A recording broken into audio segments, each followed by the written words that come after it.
Mobility Monday. I am just about to start my workout for today, so I hope you will join me for that. And then please stick around because after the workout, I'm going to be doing my weekly Monday mobility challenge, and I would love for you to try that with me as well. Today, I am using my pink Oogie ball. I'm using a set of dumbbells and my jump rope, also an exercise mat. But you do not need any fitness equipment whatsoever. I will be providing modifications. There are timestamps in the description box down below the video. So if you would prefer to just skip straight ahead to the workout, you can go ahead and use the chapter markers to do that. But if you would like to see the exercises demonstrated and explained before we begin, let's go ahead and get into that right now. So first of all, before I get into any of the equipment that I'm using, I just want to tell you that this workout is going to take me close to an hour today. However, I will be including this workout on my playlist of 20-minute workouts. And the reason for that is because at its core, this workout is really a 20-minute Tabata style HIIT workout. There are 5 different exercises in the circuit. We're doing each of those exercises for a total of 4 minutes. So that's your 20 minutes. So if you chose this workout off of my playlist of 20-minute workouts, because you specifically want to do a 20-minute workout today, you will need to use the chapter markers to navigate your way through the workout. So I will explain how to do that when I go over the format. But just so you know, there are 5 different exercises. We're doing each exercise for 4 minutes. But before each of those exercises, I'm going to be doing squats. And after each of those exercises, I'm going to be doing a little cardio section. But if you just want to do the 20-minute version of the workout, you're just going to use the chapter markers to go from one ball exercise to the next with no breaks in between. Okay, so that's that. Now let's get into the equipment that you're going to need. Let's start with my mat because that's the easiest thing to handle. So I'm using my jump rope mat because it's nice and thick. But any kind of exercise mat will do. So a yoga mat or one of those thicker exercise mats is ideal. If you do not have a mat, a towel should probably suffice. If you're working out on a carpeted floor or on grass, you may not need anything at all. But if you're working out on a wood floor or on concrete like I am, you're definitely going to be more comfortable with something soft beneath you. Next, we'll go to my jump rope. So I have the lovely Victoria here with me today. Victoria is my beautiful silver jump rope with these pretty light pink metallic handles. If you would like to know where I get my jump ropes, there is a link and a coupon code in the description box down below the video. So click on the link and use coupon code RUDEBECCA to save an additional 10% on your jump rope. If you do not have a jump rope, that's fine. You have a couple of options. Option number 1, you can eliminate the jump rope sections entirely. So while I'm jumping rope, you can either take those 4 minutes to rest, or you can use the chapter markers to just skip ahead to the next exercise. Option 2, you can be doing any type of cardio exercise you want while I'm jumping rope. So you can just pantomime jumping rope, or you can jog in place. You can do high knees, jumping jacks, mountain climbers, pendulum. It doesn't matter, okay? So any exercise, any kind of cardio exercise that you can sustain for 20-second intervals over a 4-minute period will work. So pick any cardio exercise you want. So it could be as simple as just pantomiming jump rope. The other thing you could do really is if you have access to an exercise bike or a treadmill or an elliptical or Stairmaster or something like that, you could hop on one of those for those little cardio sections. You could do up and down the steps. So just get creative and use what's available to you. And if you don't have anything available to you, just pantomime jumping rope or do high knees or jumping jacks or mountain climbers or something like that. Just pick any cardio exercise you want while I'm jumping rope.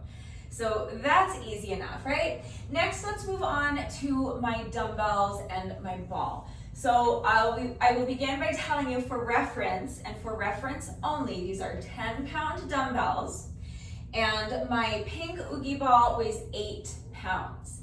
So for your reference, you may need to use something lighter or heavier. These weights work well for me, but you make the decision that's best for you. So that just depends on your strength, it depends on your level of fitness, it depends on what you have available to you, and of course it depends on how hard you are looking to push yourself today. So please consider all of those factors when choosing your weights. There's only one exercise where the weight of my ball is relevant. So if you have a different kind of exercise ball that doesn't really weigh anything, you can still absolutely use that. I'm just letting you know for reference that this is like a hybrid between like a larger exercise ball, like an 8-pound medicine ball. So if you don't have an Oogie ball, I know not a lot of people do, but you really can incorporate pretty much any type of exercise ball. So if you have like a larger like Swiss ball or a balance ball, that will absolutely work. That's fine. Or if you have maybe a little bit smaller medicine ball, you can make that work as well, or a little bit bigger medicine ball, you can make that work as well. So pretty much any kind of exercise ball will work. But if you do not have a ball, that's absolutely fine. You do not need one. I will be showing you how to do all 5 exercises that I'm doing with my ball without a ball. So don't worry about the ball if you don't have one. Now the dumbbells. So these are 10-pound dumbbells. Lighter weights will work fine. Be careful about going too heavy though. Again, you have to make the decision that is best for you. For me, 10 pounds is enough to challenge me for these exercises. There's a couple of them where I could go heavier, but I don't really need to, and this is what I've got, so this is what I'm using. But as long as you can find something that you are able to maintain a secure grip on so that you're not going to drop it and injure yourself or break something and make a mess, and as long as it's not too heavy for you, then pretty much anything can work for weight. So again, just get creative and use what's available to you. If you're working out at home, grab a couple of shampoo bottles or water bottles filled with some sort of weight. So you can fill them with water, that would probably be fine, but you might be able to make them a little bit heavier by filling them with something like uncooked rice or dried beans or lentils, kitty litter, powdered laundry detergent, something like that. If you're taking your workout to the beach or the park or the hiking trail today, I bet you could even find a couple of heavy rocks.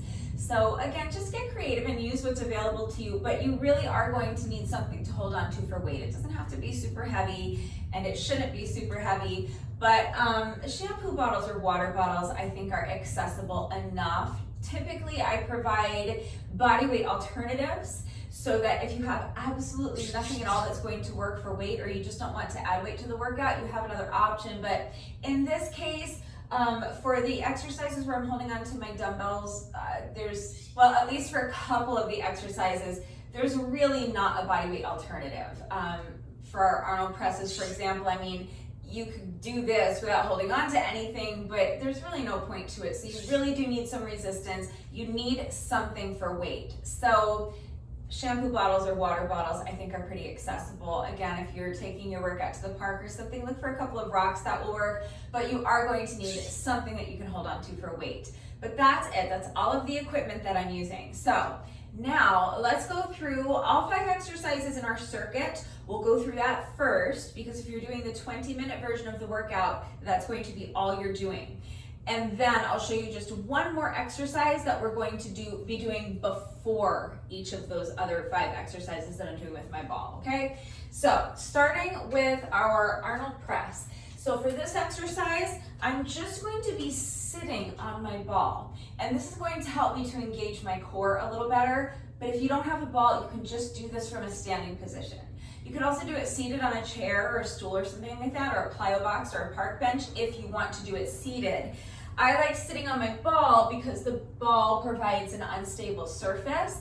So I'm having to struggle for my balance, and that causes all of those tiny little stabilizer muscles in your core to have to be firing like crazy. So it really helps you to engage your core. But you can absolutely do this seated on a chair or a park bench or something like that, or you can do it from a standing position, that's fine.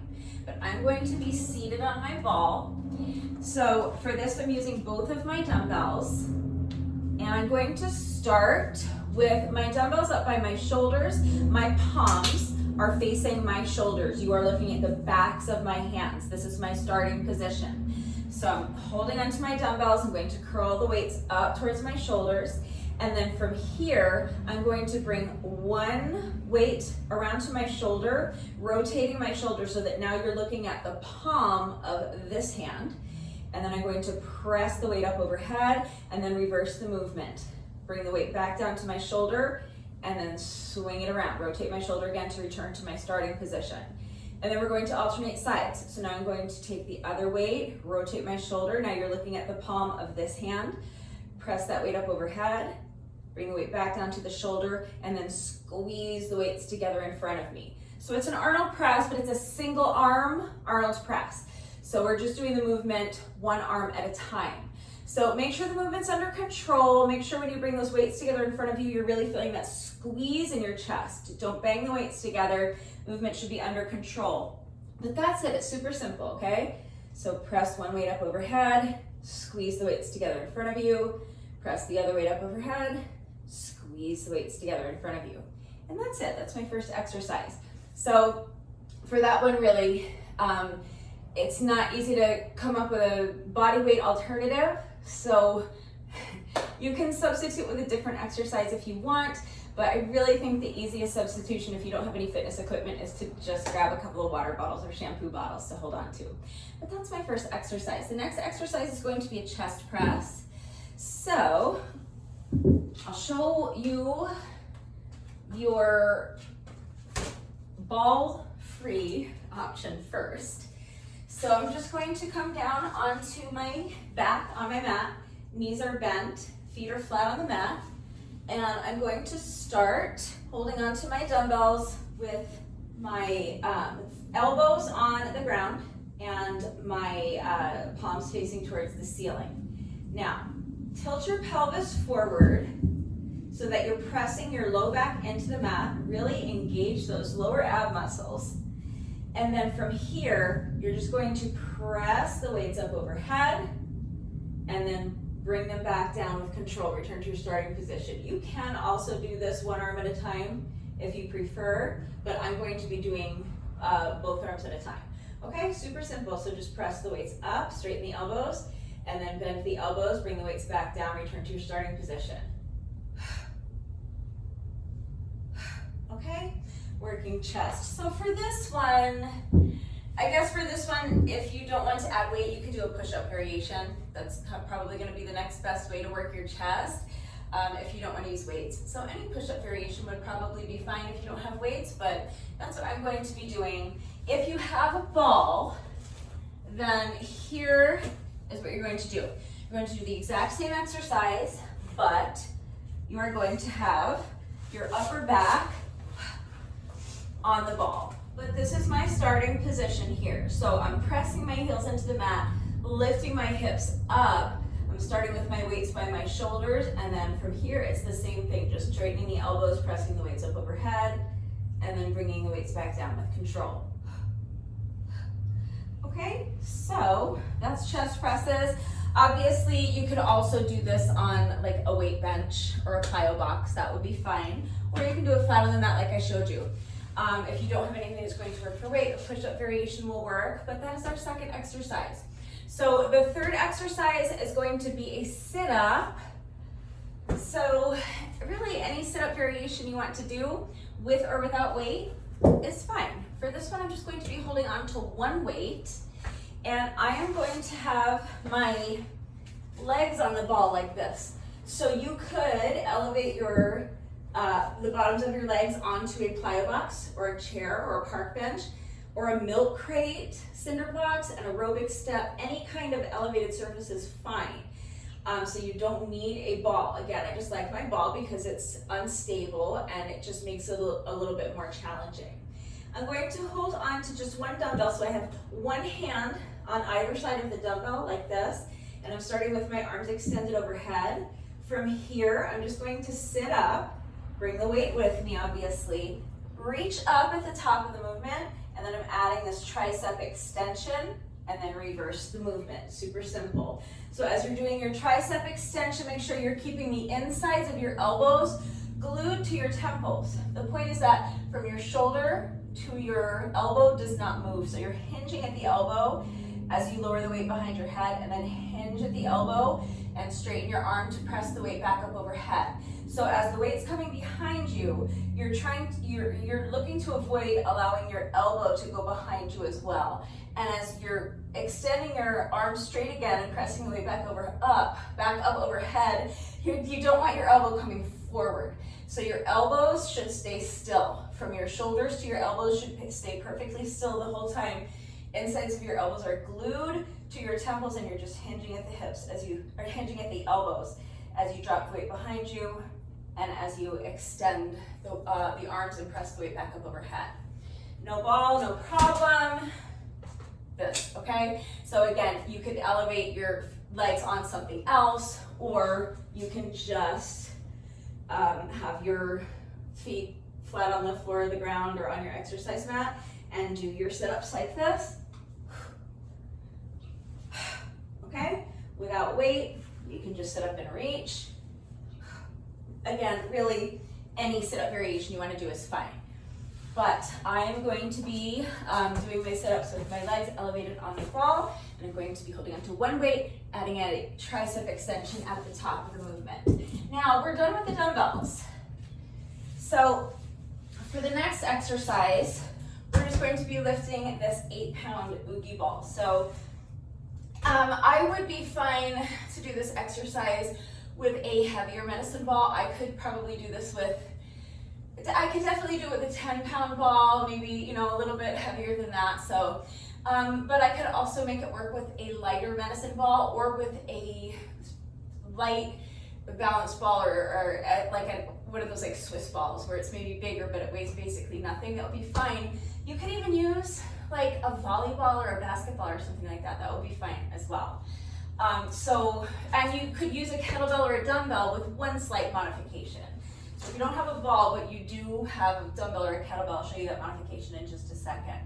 But we're going to be doing a ball toss plus a Russian twist. So if you need to keep your heels on the ground, that's fine. I'm going to have my heels elevated the entire time to increase the difficulty. But all I'm going to do, elevate the heels, and now from here, I'm just going to toss my ball up in the air and catch it. And then I'm going to twist and tap the ball to one side and then return to my starting position. Alternating sides with that twist for each rep. So now toss and catch the ball, twist to the opposite side, tap the ball down, bring it back. Toss and twist, toss and twist, okay? So if you do not have a ball, but you do have something like a dumbbell or a kettlebell, obviously you're not going to toss it in the air, but you can just press it up overhead. So hold the weight in front of you, press it up, twist and tap. Press it up, twist and tap, okay? That'll work. So whatever you're holding on to for weight, you can do that instead of using your ball if you don't have a ball. If you don't have anything for weight, you don't want to add weight, that's fine, just do Russian twists. So if you're a beginner, keep your heels down, twist and tap, twist and tap. If you want to raise the difficulty a little bit, heels elevated, twist and tap, super simple. All right, so that is exercise number 4. Now, this is a new one, so we'll see how this goes today. So I'm going to be doing a reverse plank, and I'm going to be kind of rolling my ball, and I'm going to be doing a leg extension. So it's going to look like this. I'm going to start again with my calves up on the ball, and my hands are placed behind my back with my fingers facing forward, facing this ball in front of me. Now from here, I'm going to come up into a reverse plank. So I'm going to press my legs into the ball. I'm going to press my palms into the mat and lift my hips up high, okay? So you want your body in one perfectly straight line, and then from here, I'm going to bend my knees and I'm going to roll the ball like this and bring my booty back between my arms. Then reverse the movement, okay? It's a super simple movement, but it's super tough. So just roll the ball back and roll it forward. So bringing your booty back between your arms and then extending forward, okay? So if you do not have a ball, then you can really do this with your knees bent and your feet flat on the mat. And this is an exercise we've done before. So it's pretty much the same thing, but in order to have your hips elevated, you're just going to press your heels into the ground and come up into this reverse tabletop position, okay? So instead of having your legs straight, you're just gonna have your knees bent, feet flat on the mat, pushing your heels into the ground, pushing your hands into the ground, and lifting those hips high. And then same thing, you're just gonna straighten your legs, bring your booty back in between your arms, and then reverse the movement.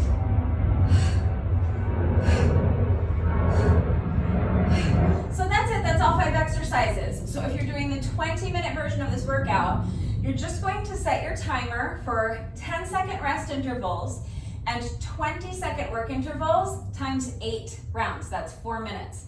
So you will do one exercise for 4 minutes before moving on to the next one. You'll do each of those exercises for 4 minutes, and that's your 20 minutes. So again, you'll need to use the chapter markers to skip over the jump rope sections, because after each of those 5 exercises that I just showed you, I am going to be doing 4 minutes of interval jump rope. So I'm going to keep my timer set for 8 rounds of 10-second rest intervals and 20-second work intervals. So I'll do my first ball exercise, that's our Arnold press, for 4 minutes, and then before moving on to the next exercise, I'll do 4 minutes of interval jump rope. So then in addition to all of that, I'm just going to be adding one more exercise, and it is a plie sumo squat. So a sumo squat with your heels elevated. So you can do any squat variation you want with or without weight. Just remember to keep your back flat, keep the weight in your heels. My weight is actually going to be in the balls of my feet because my heels are going to be elevated, but the point is that you want your weight back, because as you squat down, you want to make sure your knees are not tracking over your toes. So here's what we're going to do. We're going to start by tucking our shoulder blades into our back pockets. Shoulders are back and down, chest is lifted nice and high. Tighten up your abs, and now think about this as a hip hinge first. So before you think of squatting, think about hinging at the hips. Do you see what happens when I do that? That is how you're going to keep your weight in your heels. So think about hinging at the hips, trying to touch the wall behind you with your booty. At the same time, keep those shoulder blades tucked into the back pockets. Your chest is still lifted nice and high. So trying to touch the wall behind you with your booty, also trying to touch the wall in front of you with your chest. The point is that you want your spine elongated. That way your back stays flat. All my weight is in my heels. I can actually pick up my toes. And from this position is where you can sink down into your squat. Then press your heels into the ground to stand. So that's just a basic air squat. You can do air squats if you want. You can not do the squats at all if you want. That's another option. But you really can do any squat variation you want with or without weight. I'm doing sumo squats, so that means that my feet are a little bit wider than shoulder width apart, and I have my toes angled out slightly at about a 45-degree angle. And I'm going to be doing these with my heels elevated. If it's too difficult to elevate your heels, you can do these with your feet flat on the floor of the ground. That's absolutely fine. I'm doing plie sumo squats, so that means that my heels are elevated. I'm coming up onto the balls of my feet, and from here is where I'm going to sink down into my squat. Then press the balls of my feet into the ground to stand, and now place the heels down with control. So make sure you're not just letting your heels drop down. Every aspect of the movement should be under control. So you can do sumo squats with me if you want. You can keep your heels flat on the ground if that's helpful for you. If you want to increase the difficulty with me, you can do them with your heels elevated, and you can add weight if you want. You can add as much or as little weight as is comfortable for you. So you can hold on to one of your dumbbells like this, or you can hold on to both of your dumbbells. I'm holding on to both of my dumbbells. So this is 20 pounds of added weight. So I'm holding the dumbbells in front of me like this. Actually, I think I'm gonna hold the weights. Yeah, for this one, I think I'm gonna hold the weights in front of my chest like this. You can hold them however is comfortable for you. But for this exercise, I find it much more comfortable to hold the weights in front of my chest, and then from here, same thing. So you can keep your heels flat if you want, or if you want to increase the difficulty with me, lift the heels as you come down into your squat, press the balls of your feet into the ground, and then place the heels down with control. So that is my squat variation that I'm doing, and that is going to be incorporated into the workout thusly. So we have our 5 ball exercises that we're doing for 4 minutes apiece. Got that? Okay, that's our 20 minutes. After each one of those exercises, we're doing 4 minutes of interval jump rope. That's our 20 minutes of moderate paced cardio. Got that, okay? So before each of those 5 ball exercises, we're doing 5 weighted plie sumo squats, or 5 or 10 reps of any squat variation you want to do with or without weight, okay? So the other thing you could do with your sumo squats, so I just want to mention this, you could squat down and then just do a calf raise. If it's too difficult to do the squat with your heels elevated, just do the squat with your heels flat on the ground, and then if you want, you can add a little calf raise at the top, or you could even add a calf raise down here. Squat down, pause, calf raise, and then come up, and then you could add another one at the top. That's up to you, okay? So again, just any squat variation you want, feet flat, heels elevated, with weight, no weight, it doesn't matter. 5 reps, 10 reps, whatever works for you. But that's the format, okay? So before each of our 5 ball exercises, we're doing our squats, and then after each of our 5 ball exercises, we're doing jump rope. So it's going to be 5 plie squats, then my first exercise with the ball, which is my Arnold presses, then 4 minutes of interval jump rope. Then before we move on to the second exercise with the ball, I'll do another 5 squats. Then I will move directly on to chest presses, 4 minutes of chest presses, and then 4 minutes of jump rope. So that's the pattern. We're just going to keep repeating that same pattern until we finish the circuit. So then it will be another 5 squats, then it will be 4 minutes of my sit up with a tricep extension, 4 minutes of jump rope. Then another 5 squats, 4 minutes of oogie ball toss and with a Russian twist, 4 minutes of jump rope. And then finally, we'll do our last 5 reps of squats. Then we'll do our reverse plank rolls with the oogie ball for 4 minutes, 4 minutes of interval jump rope, and that's it, that's the workout, okay? So hopefully that is all clear. Please remember that I do always take the time to type out the instructions in the description box down below the video. And of course, I'm going to do the entire workout right along with you, so watch me do it, read the instructions, but then of course, as always, if anything is unclear with the format and how it all fits together, if you have questions about how to use the chapter markers to navigate to whatever exercise you need to get to, or how you make it a 20-minute workout when my workout is really an hour, okay? If you have any questions about the exercises that we are doing today, if you have any doubts about how to do these exercises with the correct form, or if you need any further help with equipment-free substitutions or beginner modifications beyond what I have already provided, I'm always here to help. So please ask questions if you have them. It's really important that you understand how to do the exercises correctly before you begin the workout, so that you reduce your risk of injury, and also just so that you make sure you're getting the maximum benefit out of each exercise. And I hope you guys know that it is also incredibly important to me that all of my workouts are always accessible to anyone and everyone who wants to do them with me, so I am always here to help facilitate that. Please do not hesitate to reach out if you have questions or if you need help. I also want to remind you, especially if you're going to be working out along with the video, to please make sure that you are going at your own pace and minding your form. So if you are in really great shape and you're a lot stronger than I am, you have excellent stamina, you are definitely going to be faster than I am. You are going to be able to complete a lot more reps of each exercise than what you're going to see me be able to do. And that's great. If you are stronger than I am and you want to go faster than I'm going, great, do that. As long as you are not losing anything off of your form to get there. But if you are racing to stay ahead of me, either because you're competing with me and you want to beat my score, or because you've just set a really ambitious goal for yourself for how many reps you want to complete, I'm not discouraging either of those two things. I think that's great. If you find it helpful to compete with me, or if you find it helpful to set a really ambitious goal for yourself, then you should do that. But you want to make sure that you're never sacrificing your form for speed. So if you're racing to stay ahead of me for whatever reason and your form starts to get sloppy, you need to slow down.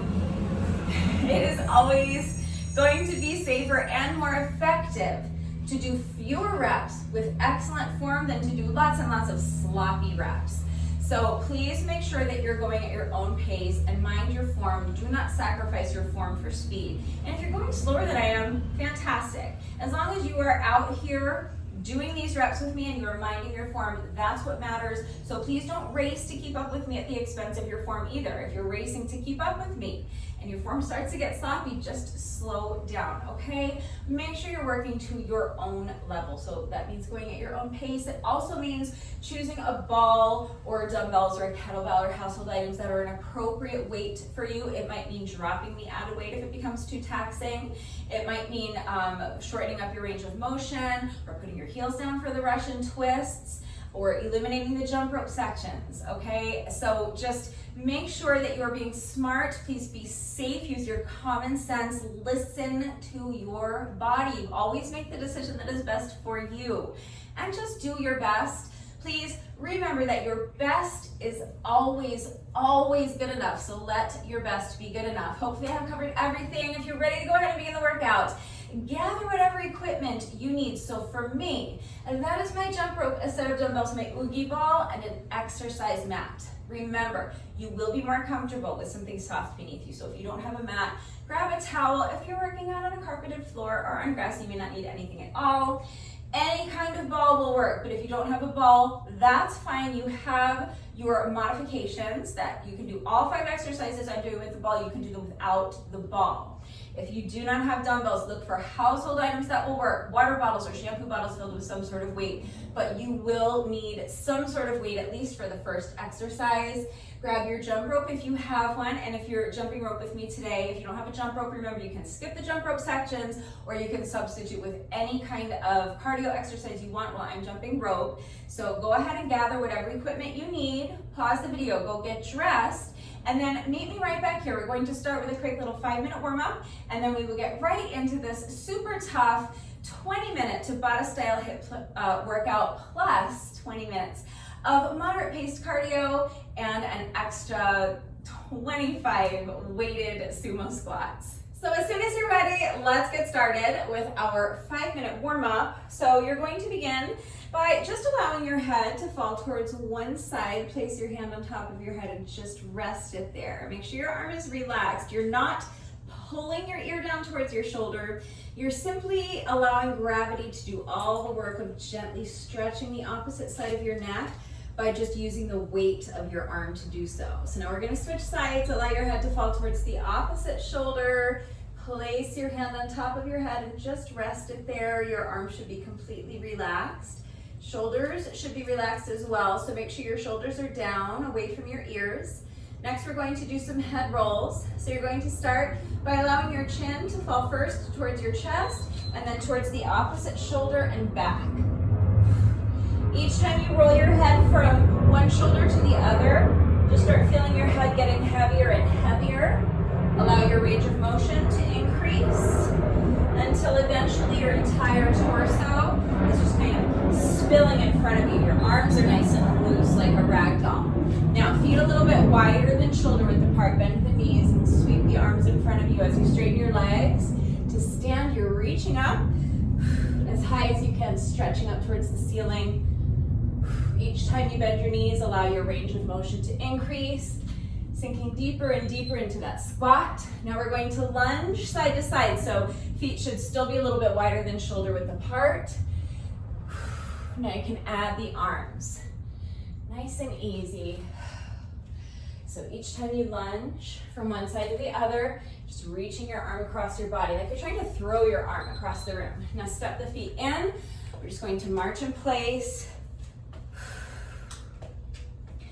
Super simple, starting with the knees low, but as the interval progresses, you're going to start driving your knees up higher and higher towards your chest until finally you're driving your knees up as high as you possibly can towards your chest. Feel a nice little stretch in your glutes.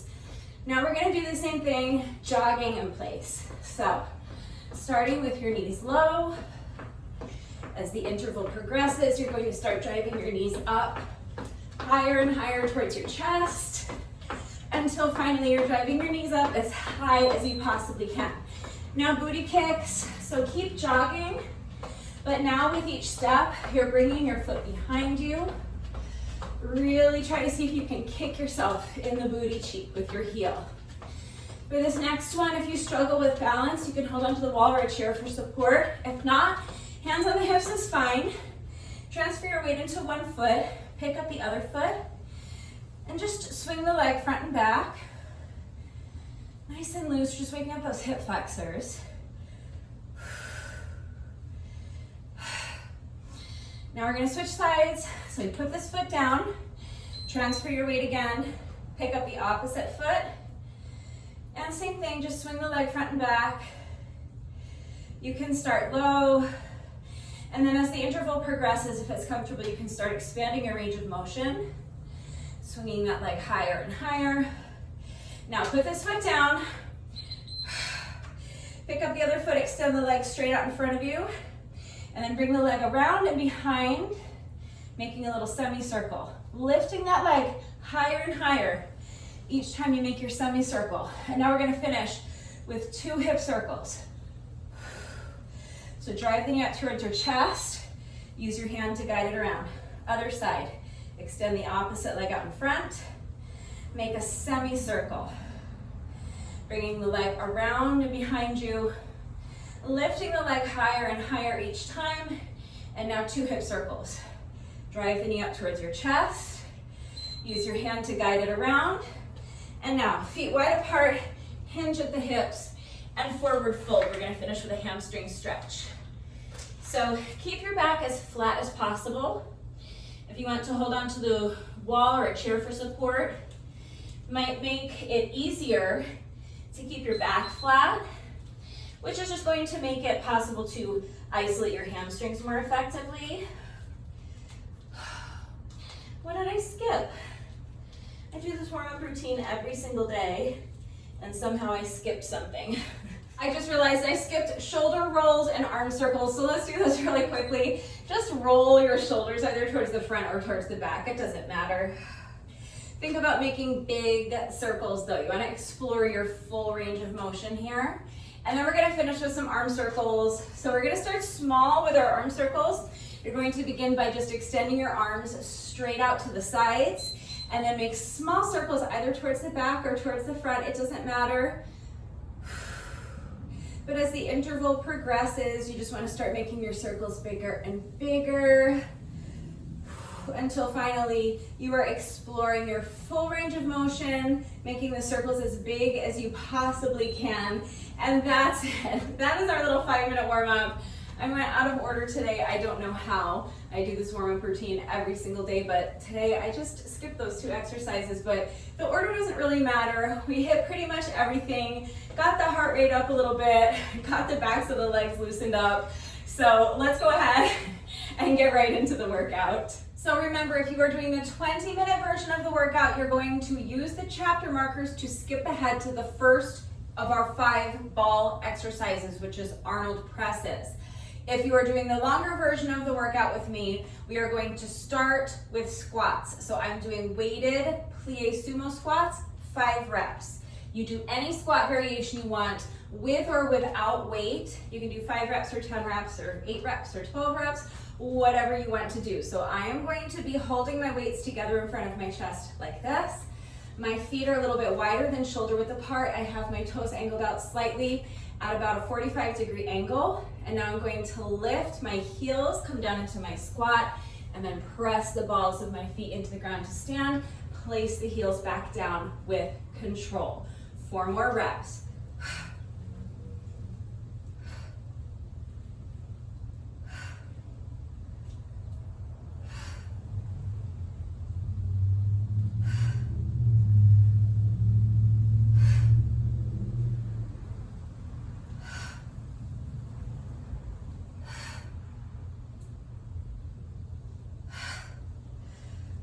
That's it.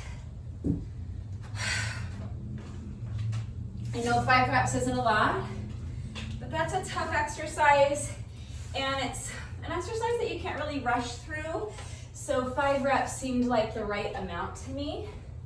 We're going to be doing 5 total sets like that, so.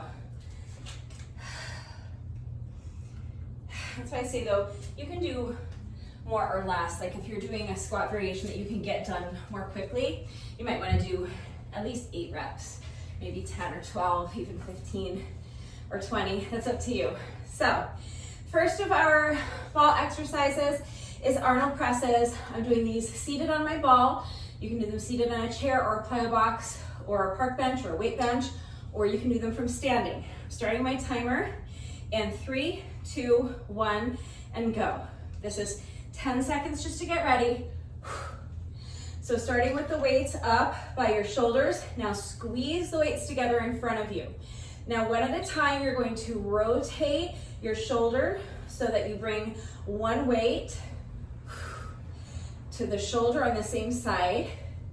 rotating my arms so that right now you're looking at the backs of my hands. Now you're looking at the palm of the hand that's holding the weight that I'm pressing up overhead. Squeeze the weights together in front of you. Remember not to bang the weights together. Squeeze them together in front of you. Feel that chest. So one at a time, you're gonna rotate the weight around to your shoulder, press it up overhead, and then bring it back down to the shoulder. Squeeze the weights together in front of you, alternating arms with each rep.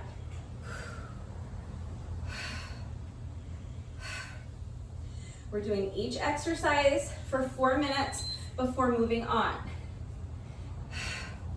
So we're staying here until our 4 minutes is up. We're doing 8 rounds like this.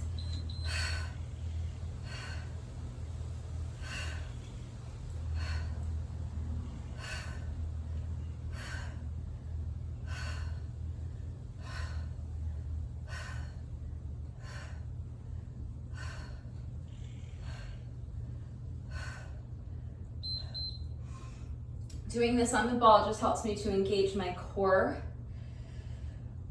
a little bit better because the ball is an unstable surface. So I'm having to fight for my balance. But you really don't need a ball. It's fine if you don't have one. If you want to increase the difficulty, you don't have to do these one arm at a time. You can do both arms at once. So it would look like this. But this is a tough exercise, and doing it for 4 minutes, almost straight through, would be pretty tough that way. So I'm opting to do these one arm at a time. But you make the decision that's best for you.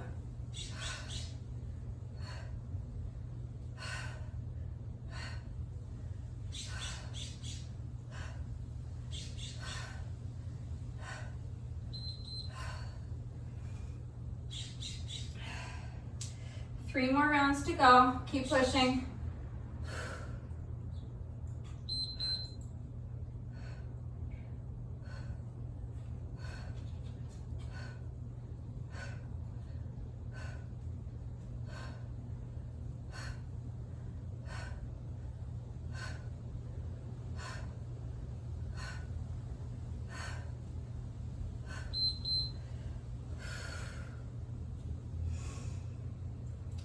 Rest for 10.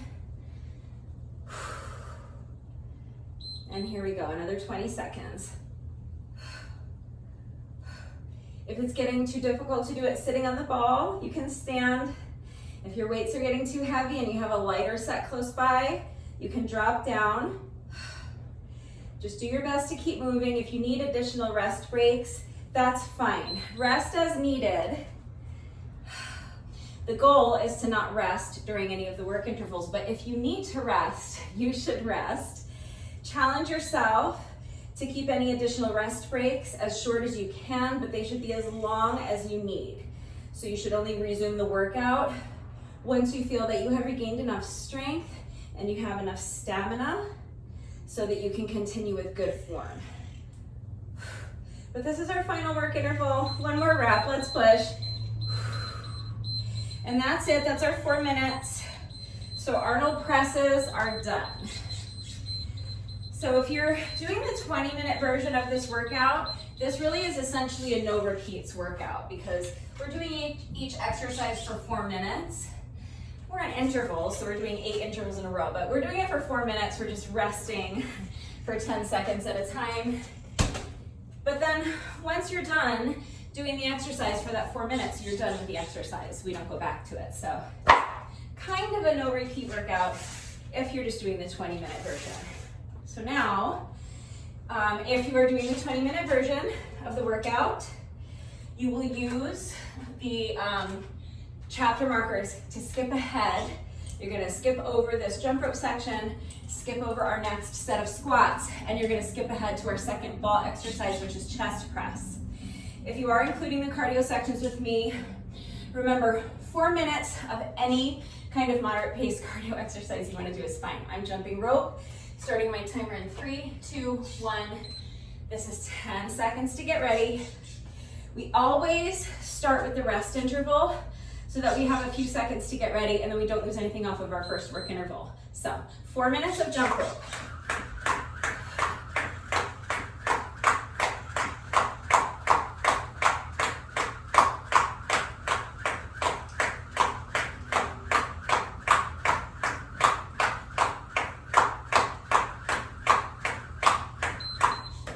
Rest for 10. So rest for 10, skip for 20. We do that 8 times. Remember, any style of jump rope you want to do is fine. I always just kind of jog in place while I'm jumping rope.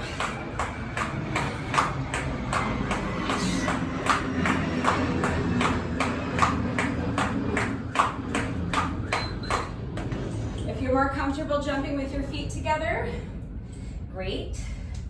Jump with your feet together.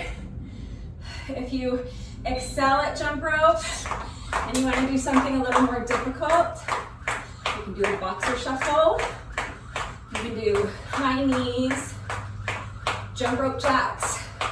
You can do twist jumps. You can jump side to side. You can jump on one leg.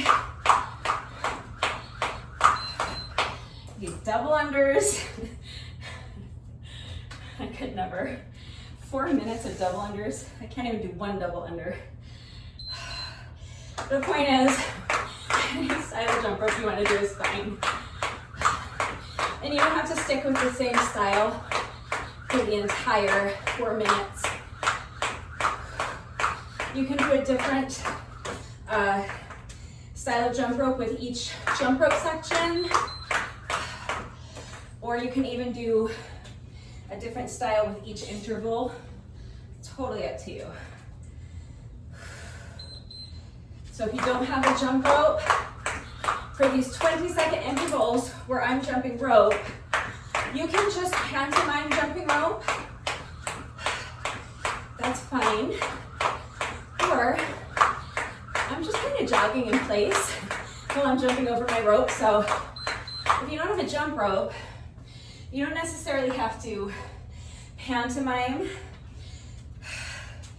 like pretend to be swinging a rope that you're jumping over. You can just jog in place. That works. You could also do high knees, or toe taps, or jumping jacks, mountain climbers, anything like that. Any kind of cardio exercise that you are capable of sustaining for these 20-second intervals will work.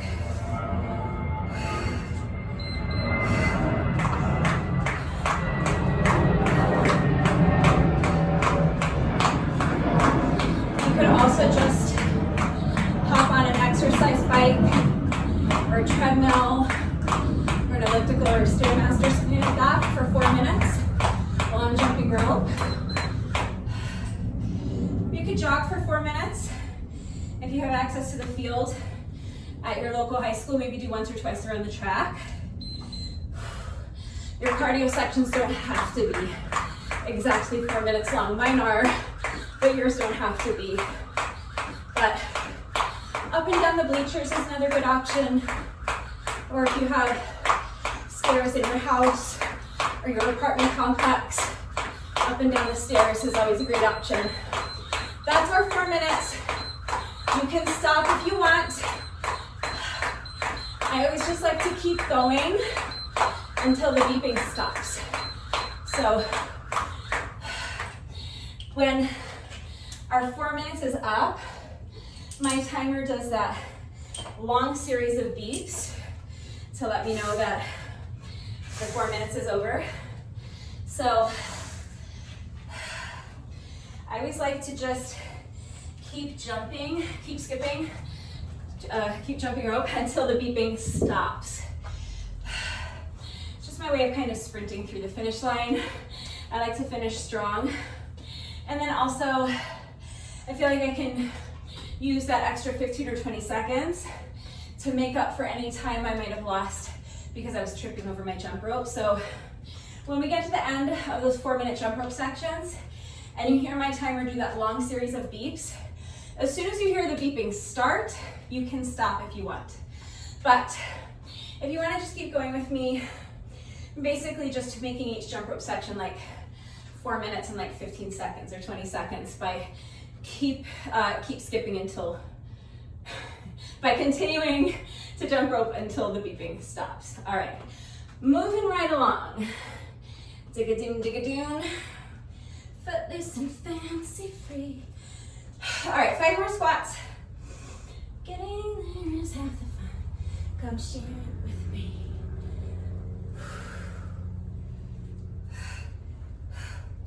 I'm trying to provide instruction, tips and tricks, modifications, alternatives, all that stuff. So, doing a lot of chit-chatting, but I want this to feel like one long continuous workout. So trying to keep the chit-chatting and the rest breaks in between exercises to a minimum.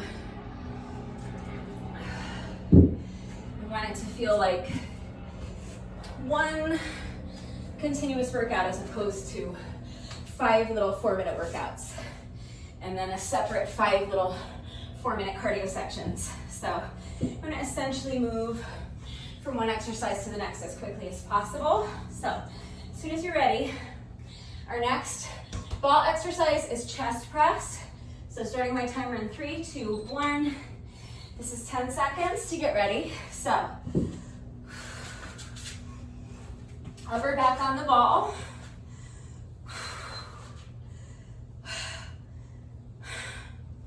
Pressing those heels into the ground, my knees are bent. Feet are flat on the ground. I'm pushing my hips up high, squeezing my glutes. So keep pushing the ground away from you.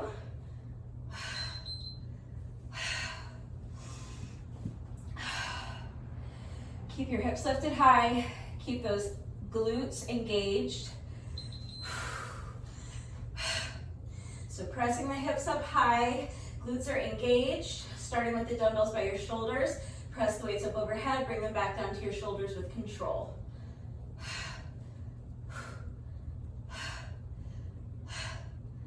If you don't have a ball, obviously a weight bench is kind of made for this. So that would be a great option, but you could also probably use a plie box or a piano bench, maybe even a park bench.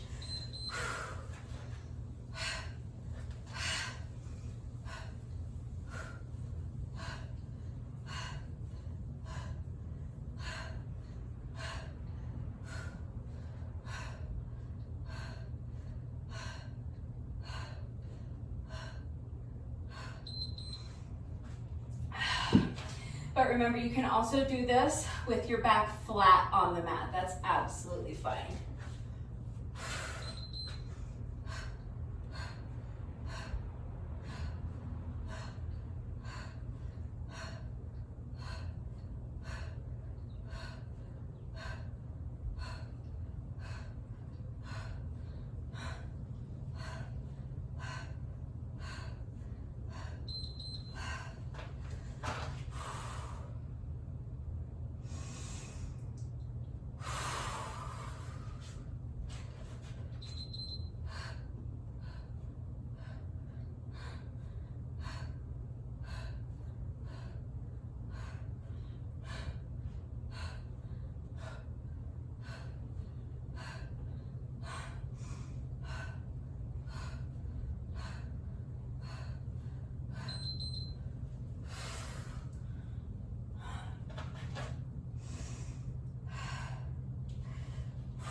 Three more rounds. Keep pushing.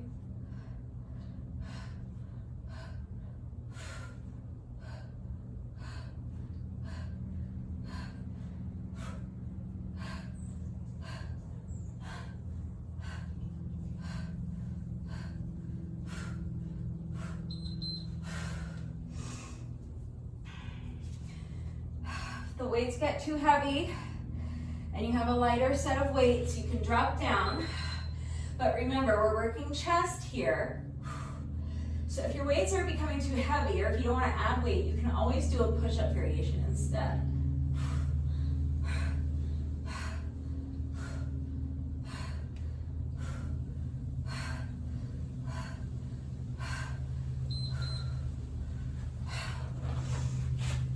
Okay. Final work interval. Let's push.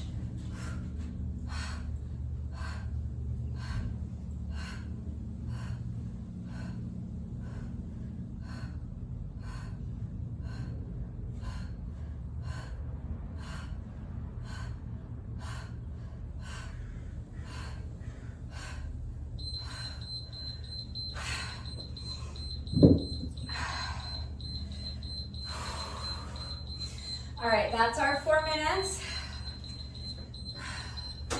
So again, if you're doing the 20-minute version of the workout, use the chapter markers to skip ahead to the next ball exercise. That's our sit-up with a tricep extension. If you're doing the longer version of the workout with me, moving right on to our next jump rope section or cardio section. Plus or minus 4 minutes of whatever kind of moderate pace cardio exercise you're doing. Starting my timer in 3, 2, 1, and go. So at any point, if you need a longer rest interval so that you can towel off,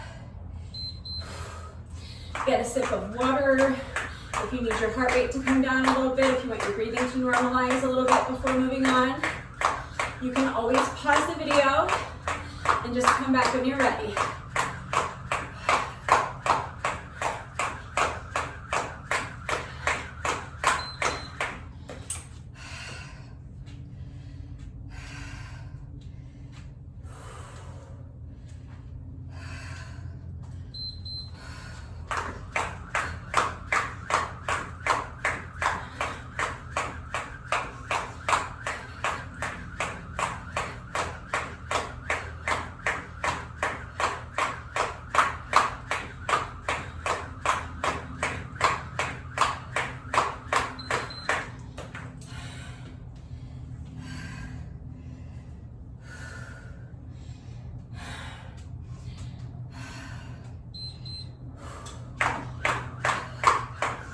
There's a ring light on my tripod. I never have the ring light on because it would be pointless when I'm shooting out here in the daylight. I'm from so far away, but it's just like part of the tripod. Anyway, there's a fly on it right now. And it is annoying the HE double hockey sticks out of me. I want to go shoo it away so bad. But I guess it's better that it's chilling out, maxing, relaxing, all cool on my tripod instead of buzzing around my face and harassing me. So I guess I'll allow it begrudgingly.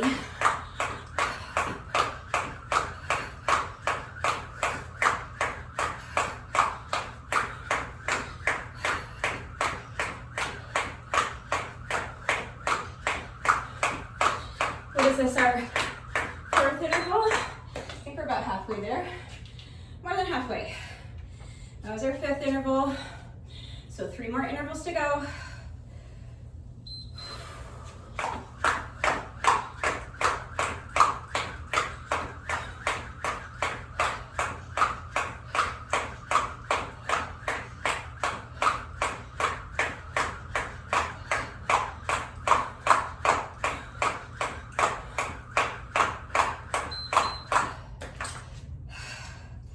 Okay, 1 more minute. And then we'll move on to the next exercise. But first, we're gonna sneak in another quick set of 5 squats.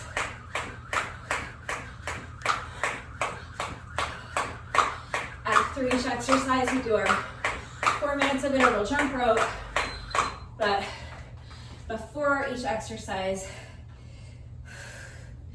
we're doing our squats. So I think, yeah, this is our final work interval. So remember, you're gonna hear that long series of beeps. As soon as the beeping starts, that means our 4 minutes is up. You can stop if you want. So there you go, that's our 4 minutes. Stop if you want. If you want to keep going with me, just going to continue jumping rope for a few more seconds until the beeping stops. Our version of sprinting through the finish line.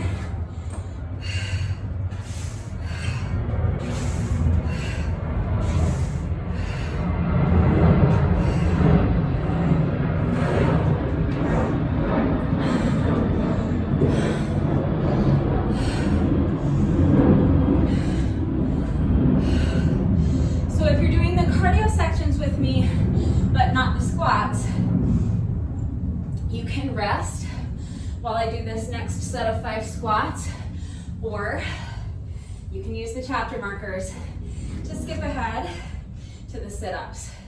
That is up to you.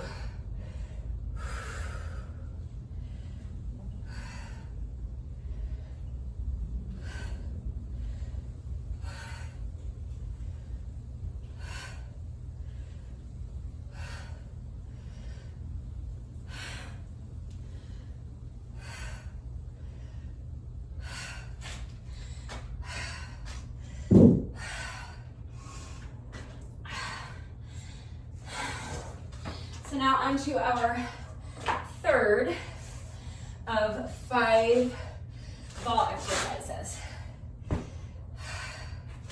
So for this exercise, I'm just using 1 dumbbell. You can hold on to both of your dumbbells if you want. That depends on how strong you are, how heavy your dumbbells are, and how hard you want to push yourself. So make the decision that's best for you. You could also use a different kind of elevated surface for this, like a plyo box or a chair, something like that. I'm starting my timer in 3, 2, 1, and go. 10 seconds to get ready.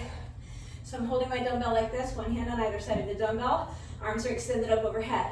Now, sit up, press the weight up overhead, tricep extension, and then return to your starting position. So remember, as you do your tricep extension, you're keeping the insides of your elbows glued to your temples. Just hinging at the elbows as you drop that weight behind you, hinging at the elbows as you straighten your arms and press the weight back up overhead. So right here, from your shoulders to your elbows should stay perfectly stationary. You're just hinging at the elbows. Make sure the movement's under control. And remember also, if you don't have anything to elevate your legs on, like a chair or a plyo box or whatever, you can just do regular sit-ups. You can have your knees bent, feet flat on the mat, that's fine.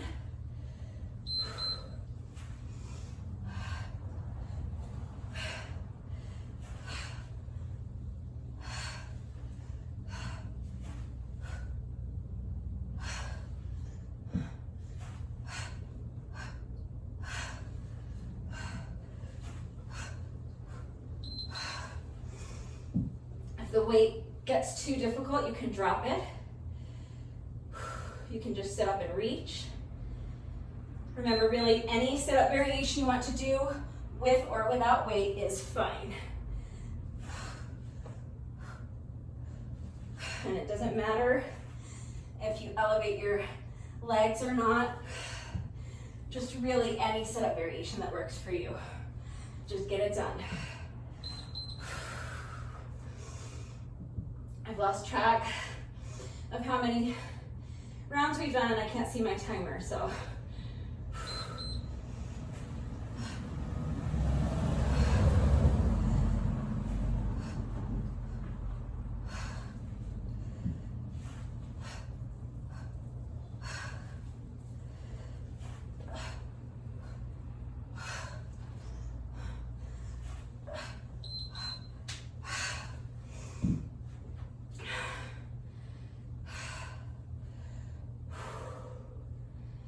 Keep pushing.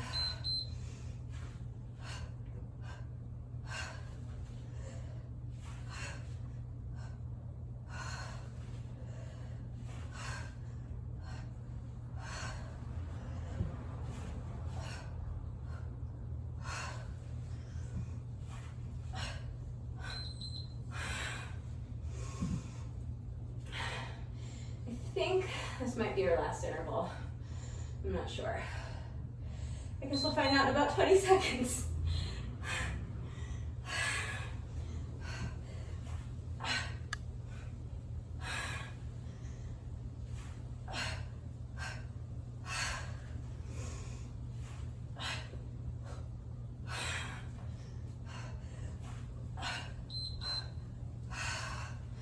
No, I guess we have one more.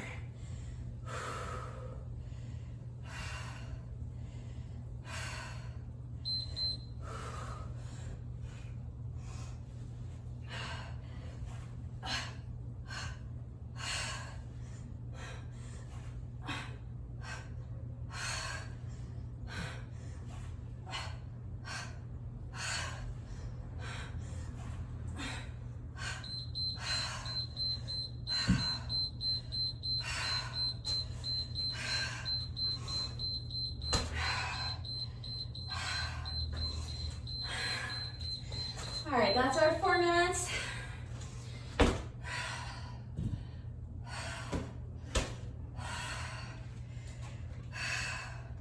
So if you're not doing the cardio sections, use the chapter markers to skip ahead to our Russian twists with the ball toss.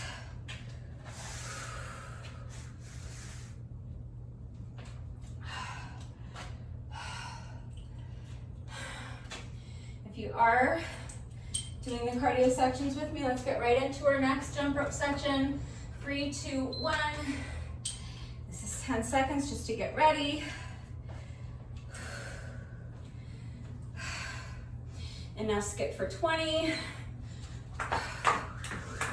Always start with the rest interval,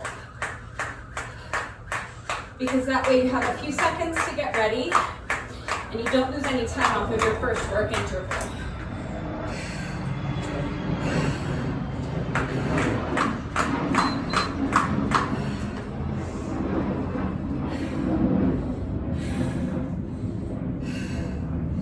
Also then, if you start with your rest interval, you'll avoid that weird, awkward pause at the end of the workout when it's the final rest interval and you're like getting ready to start your next work interval, and then all of a sudden the timer beeps and like you're like, oh, okay, I guess we're done. That always seems so weird to me when people start with the work interval, because inevitably then you're gonna lose a couple seconds in between the time it takes you to start your timer and the time when you do your first rep. So you're gonna lose a little bit of time off that first work interval, but it's always so weird to me when then the final like 10 or 15 seconds of the workout, however long your rest intervals are, is a rest interval. It's so weird.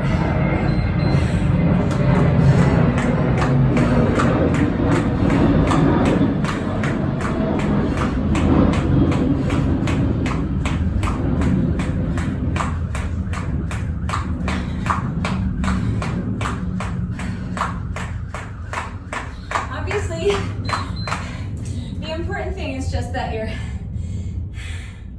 getting it done. So it's not a big deal, like whatever works for you is fine, but if you're following along with my workouts, we are always, except in very rare circumstances, if there's a rest interval, we are pretty much always going to be starting with the rest interval. And those are the reasons why. So if you didn't know, now you know. All right, final minute. Then we'll move on to our next set of squats. And then right into our penultimate ball exercise. This is one of my favorite formats.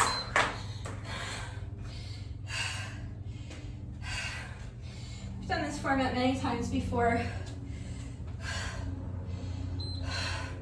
And I keep coming back to it because it's so easy to just plug in 5 new exercises, or 6 new exercises, I guess, into this format. Oh, I lied. When I said there was 1 minute left, there's actually 90 seconds left. But now there's only 20 seconds left. This is our final work interval. Let's push.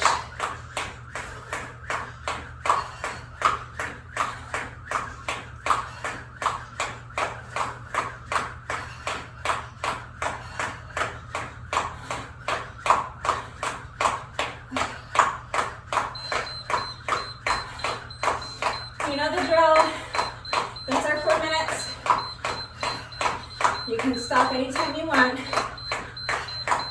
You want to keep going just a few more seconds with me? There we go.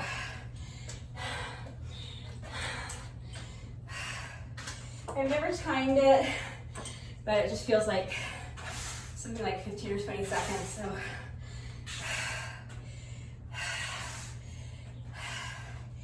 that extra 15 or 20 seconds of jump rope at the end. Just to finish strong, make up for however much time was lost because I was tripping over my jump rope. All right, so we've completed 3 exercises out of 5. Just 2 more to go. But before each exercise, 5 squats.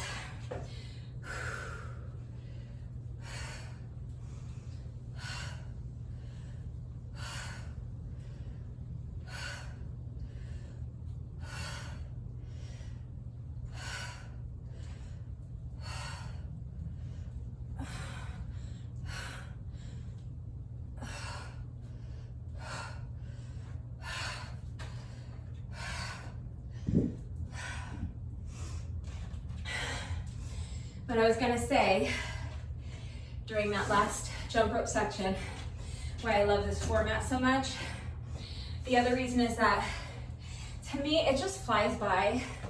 Like, even though the full workout takes like an hour, like plus or minus an hour, just because of the way it's formatted, to me, it seems to go by quickly. It doesn't feel like such a slog, like some hour-long workouts can. All right, so next is going to be a ball toss plus a Russian twist, just 1 twist. So you'll toss and catch the ball, twist and tap, toss and catch, twist and tap to the other side.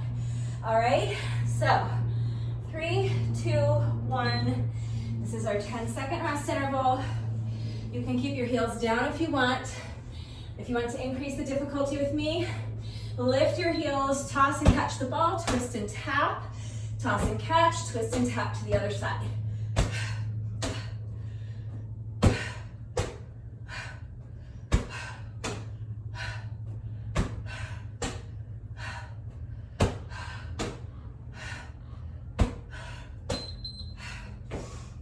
Remember, if you don't have a ball, you can use a dumbbell or a kettlebell or a water bottle or a shampoo bottle or something like that. But instead of tossing and catching it, you'll just press the weight up, twist and tap, press the weight up, twist and tap to the other side.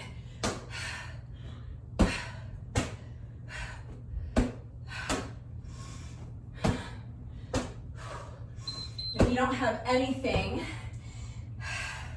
that you can use for weight, or you just don't want to add weight, just do Russian twists. Just twist and tap, twist and tap. So just twist and tap your hands down to the side, and then twist and tap to the other side.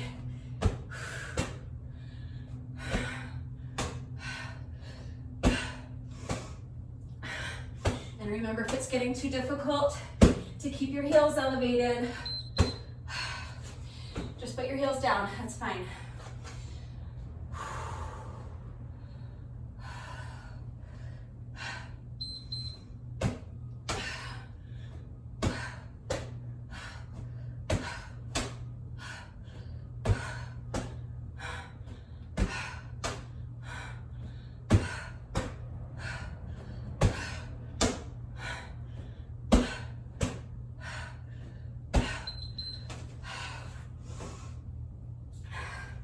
Okay, we're halfway done.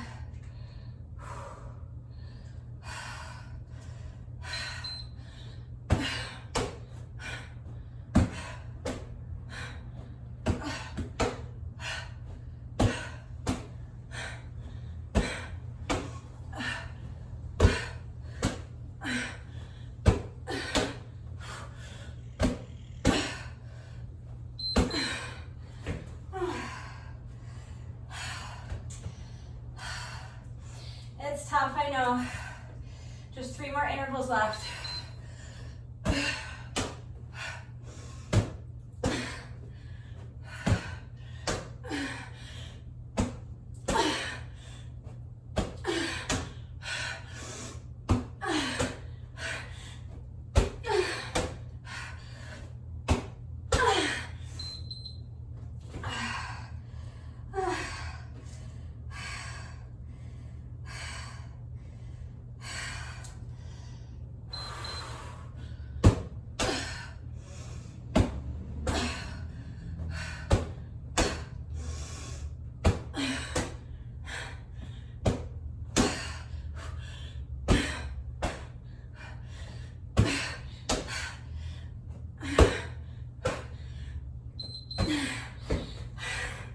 If it's too difficult, lose the weight. Put your heels down. But this is our final interval.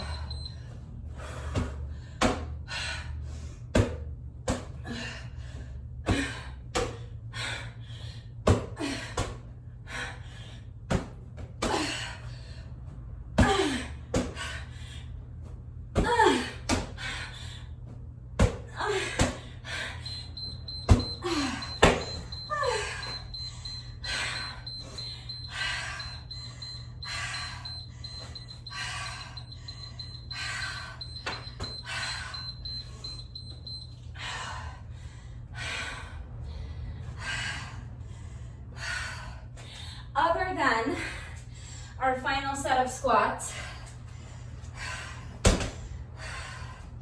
that is the last weighted exercise. And I know that one was tough. For me, I went from 20 pounds with the first 2 exercises down to 10 pounds with the 3rd exercise. And even though that 4th exercise was only 8 pounds, it felt like the toughest one yet. So I know it was tough,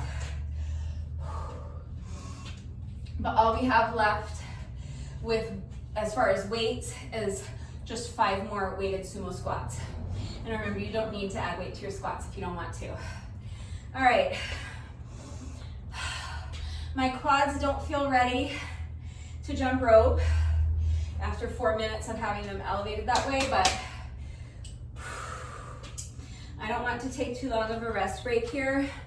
So I'm going to take just a few more breaths, and then I'm going to get right into this next jump rope section. Remember, if you need a longer rest break so that you can towel off, get a sip of water. If you need some more time to feel like you've regained enough strength in your quads so that you're going to be able to get through 4 minutes of jump rope. If you want your heart rate to come down a little bit, if you want to give your breathing a chance to normalize a little bit, just pause the video.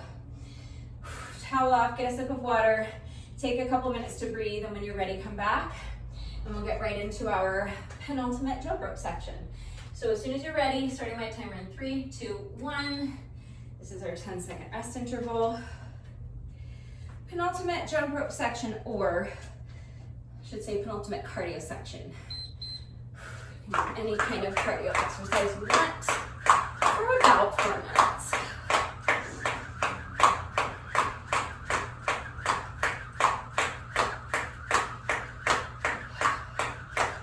plie is still there.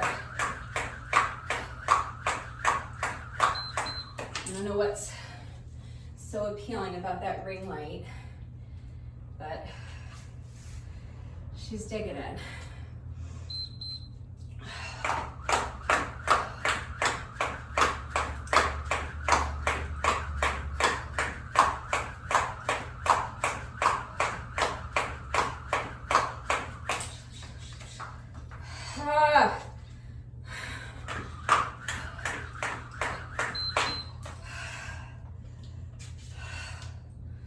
That was a train wreck.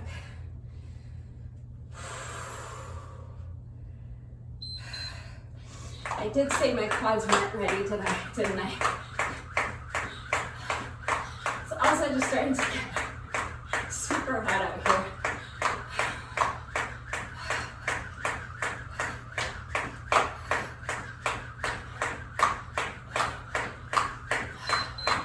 But I can't really blame the heat.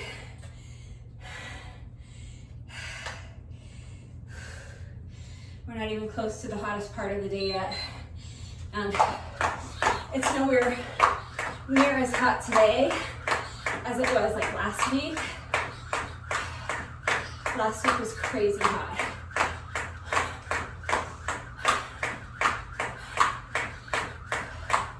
Like we're in the 90s this week, but like low to mid 90s. So hot, don't get me wrong, it's plenty hot. But not like it was last week.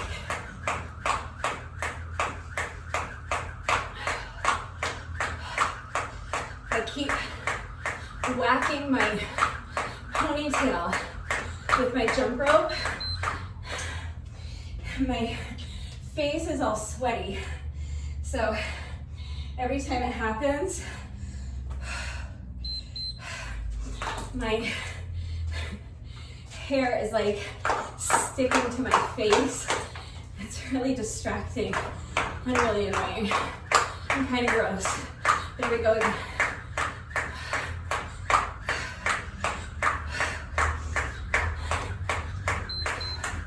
I'm tripping over my jump rope a lot in this section.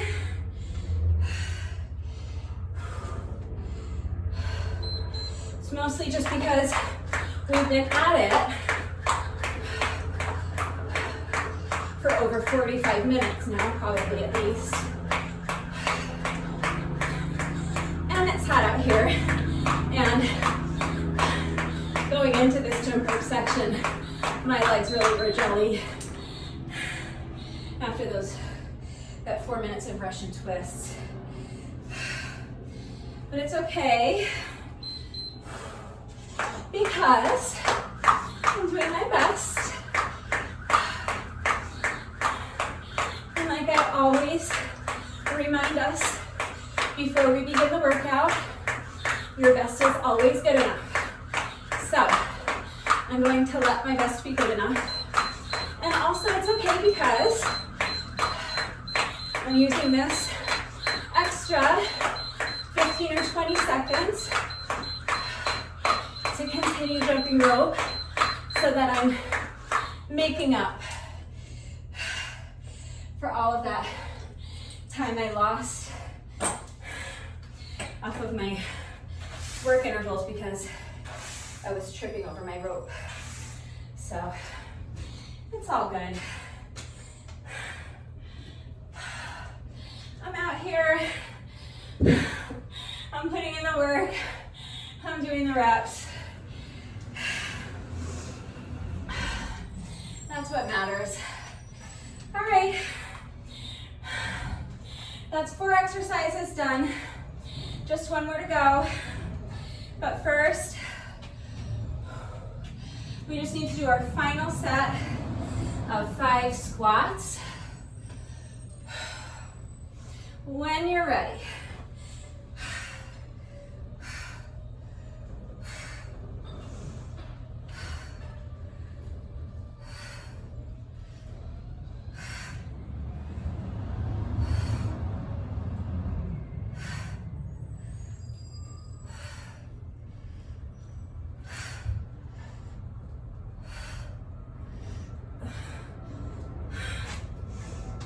All right, squats are done.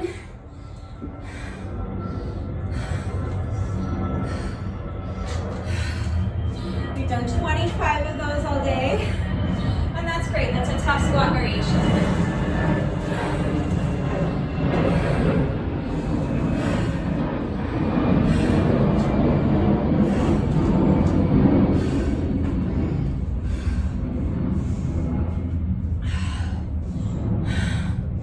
So now, we're not lifting any more weight for the final 8 minutes of the workout. However, this last exercise is going to be super tough, so just do your best. We have a 10-second rest interval in front of every 20-second work interval. So do your best to not pause and rest during the work intervals if you can. But please do not push your body into doing anything that it is not ready to do. If you need to pause and rest during a work interval, that is what you should do. I feel like I'm going to need to do that. So just do your best. Try to avoid pausing during the work interval if you can. But if you need to pause and rest, pause and rest. Remember to challenge yourself to keep any additional rest breaks as short as you can, but they should be as long as you need, okay? So only resume the workout once you feel that you have regained enough strength and you have enough stamina so that you can continue with good form. So, these are our reverse plank oogie ball rolls, R-O-L-L-S. We're rolling the oogie ball back, so you're going to start in a reverse plank position. Remember, if you don't have a ball, you're going to start in a reverse tabletop position, so knees are bent, heels are flat on the mat, and then you're going to extend the legs straight, push your booty through your arms, and then return to your starting position, push those hips up, squeeze the glutes. I'm going to be doing that with my legs straight on top of the oogie ball, and then I'm just gonna bend my knees and roll, or no, I'm gonna keep my legs straight, sorry, but I'm going to push my hips back in between my arms and roll the ball back with me. So, I'm stalling because I know this is gonna be super tough, but it's only 4 minutes. So let's push. This is our last ball exercise. So as soon as you're ready, here we go. I'm starting my timer in 3, 2, 1. Starting with our 10-second rest interval. So legs on the ball, push the hips up, and now push the hips back through the arms and return to your starting position.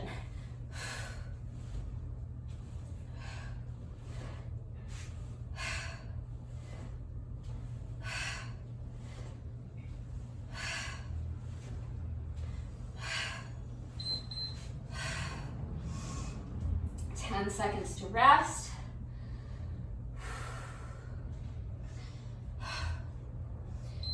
So push the hips up, starting in a reverse plank, and then pushing your hips back through your arms. Push the hips forward, return to your starting position. Squeeze those glutes at the top.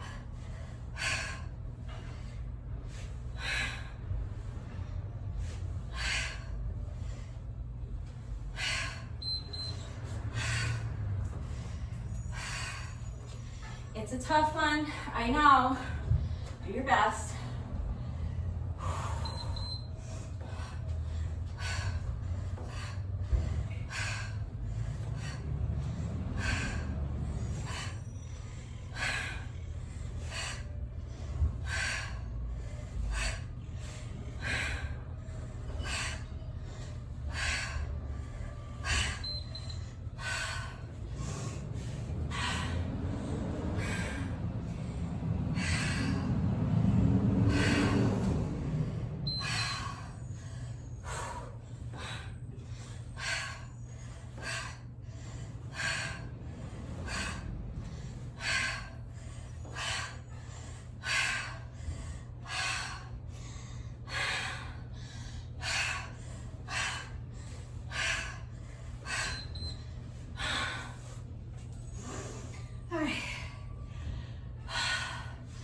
We're halfway there.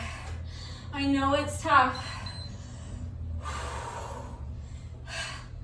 Just keep pushing. Do your best.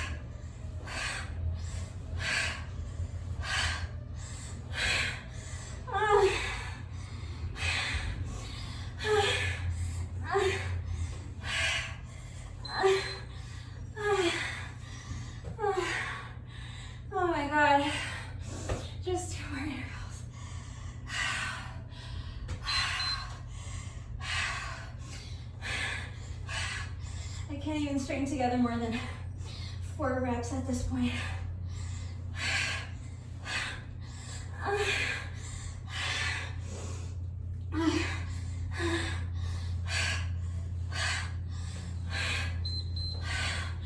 All right. Oh, we made it. This is our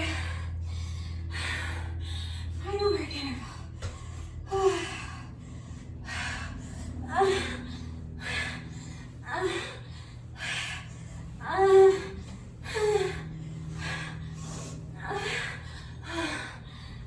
It's too hard.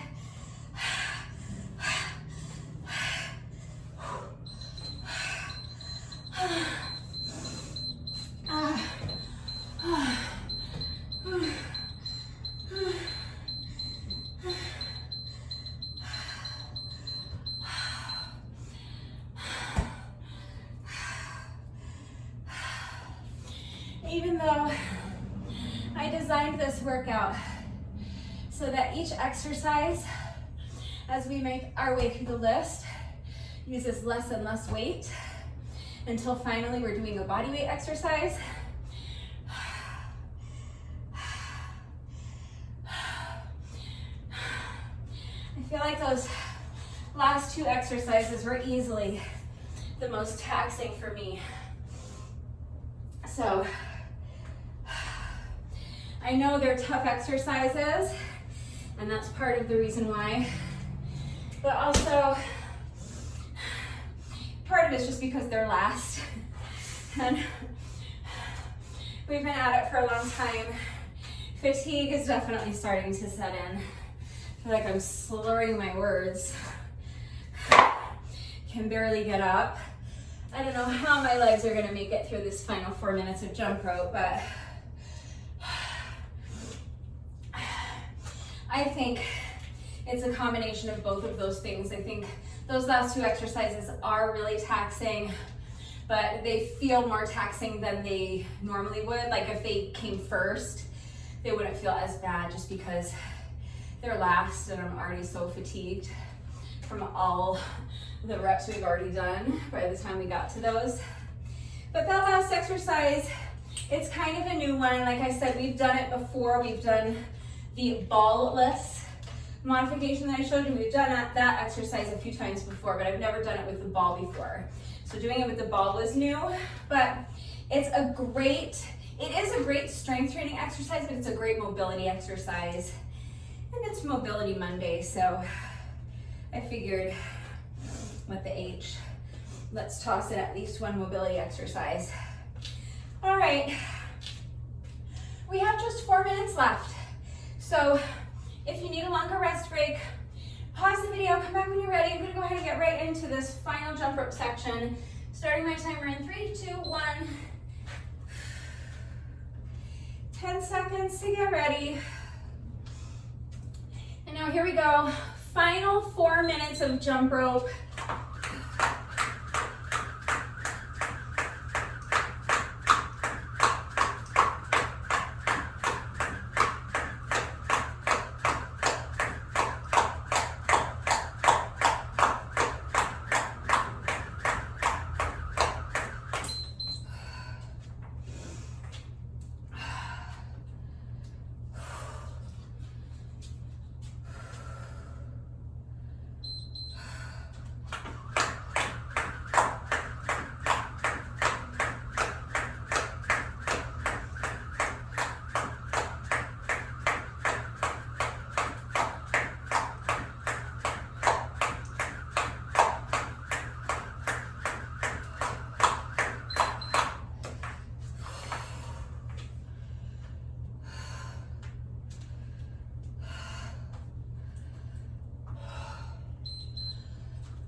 Take 2.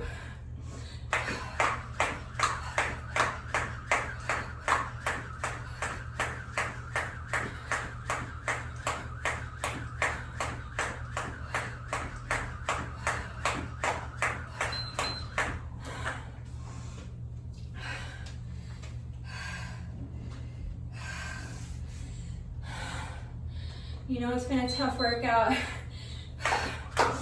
when you can't even complete one revolution of the jump rope. Oh my God.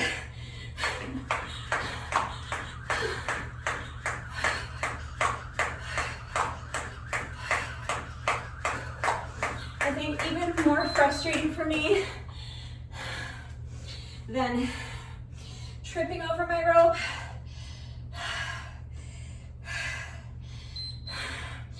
is when I trip over my rope, but then when I go to get started again, my jump rope gets like caught on my foot, and I waste like, seems like 10 seconds.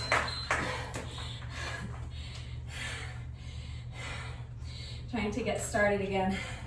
It's really probably more like 2 seconds, but it feels like 10. It's so frustrating. There goes the ponytail.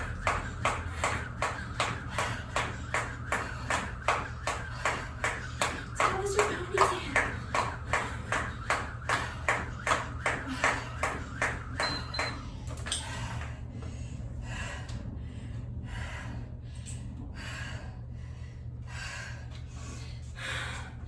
This is our final minute. Let's push.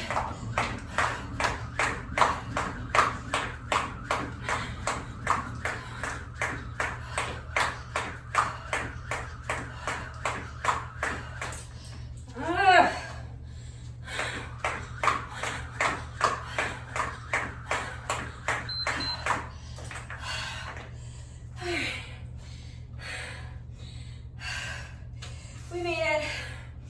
Final work interval.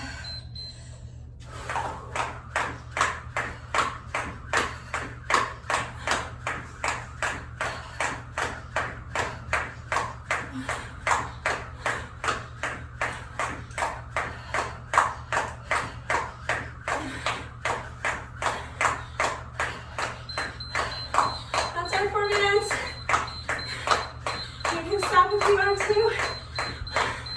If you want to finish strong with me, let's keep going just a couple more seconds. And that's it. That's our final 4 minutes of cardio and then some. Nicely done. So that was 20 minutes of Tabata style strength training plus 20 plus minutes of moderate paced cardio. And in addition to that, we did 25 weighted sumo plie squats, which is a really challenging exercise. So nicely done. We are not quite finished yet. We have the mobility challenge coming up, but first, remember that no workout of mine is ever complete until we have done our bonus burpee. So we have just 1 rep left to go, but before we do the bonus burpee, in addition to my bonus burpee, whenever I do a workout that incorporates jump rope, I also like to do a bonus set of 100 with my jump rope. So when I say a set of 100, again, any style of jump rope you want to do is fine. I just mean we're counting 100 revolutions of the rope. So the bonus burpee is mandatory. Everyone must do a bonus burpee, and your bonus burpee must be the last thing that you do. That is what completes the workout. But the bonus set of jump rope is completely optional. So if you do not want to do a bonus set of jump rope with me, that's fine. Take another minute to breathe, have a sip of water, towel off, cheer me on. Let's hope I can get through a set of 100 without tripping over Victoria, and then we'll do our bonus burpee together. If you would like to join me for this bonus set of jump rope, you do any style of jump rope you want to do. We're just counting 100 revolutions of the rope. One more deep breath. And as soon as you're ready, here we go. So counting 100 revolutions of the rope. 1, 2, 3, 4, 5, 6, 7, 8, 9, 10, 20, 30, 40, 50, 60, 70, 80, 90, 1, 2, 3, 4, 5, 6, 7, 8, 9, and that is 100.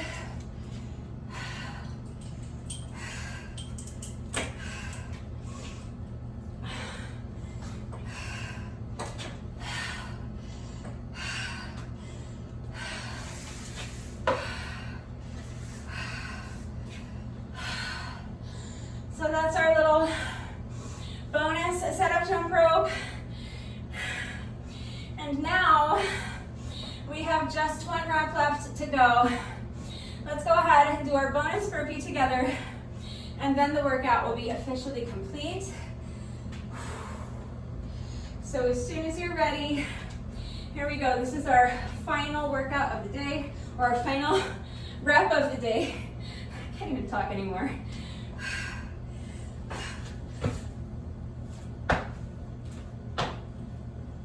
With that, the workout is now officially complete. So let's just do a quick little cool down together. You just want to keep moving while you allow your heart rate to come down a little bit, and while you allow your breathing to normalize. So you can pace around back and forth, shake out the legs, shake out the arms a little bit. Let's do a quick shoulder stretch. So just bring one arm across your body, use your other arm to pull it in close to your chest. Make sure your straight arm is completely relaxed. Make sure your shoulders are relaxed as well. If your shoulder is tense and hunched up by your ear, you're not going to be able to stretch it effectively. And this is a really nice stretch. It feels great in your shoulder. So relax the arm, relax the shoulder. Feel that really nice stretch. As we're doing these stretches, I want you to keep moving. So you can see I'm still kind of pacing back and forth. You can pace, you can shake out the legs. You can even just shift your weight from foot to foot. You just want to keep moving, keep the circulation going while we do these stretches. So now let's get the other side, bringing the opposite arm across your body, using your other arm to pull it in close to your chest. Straight arm is completely relaxed.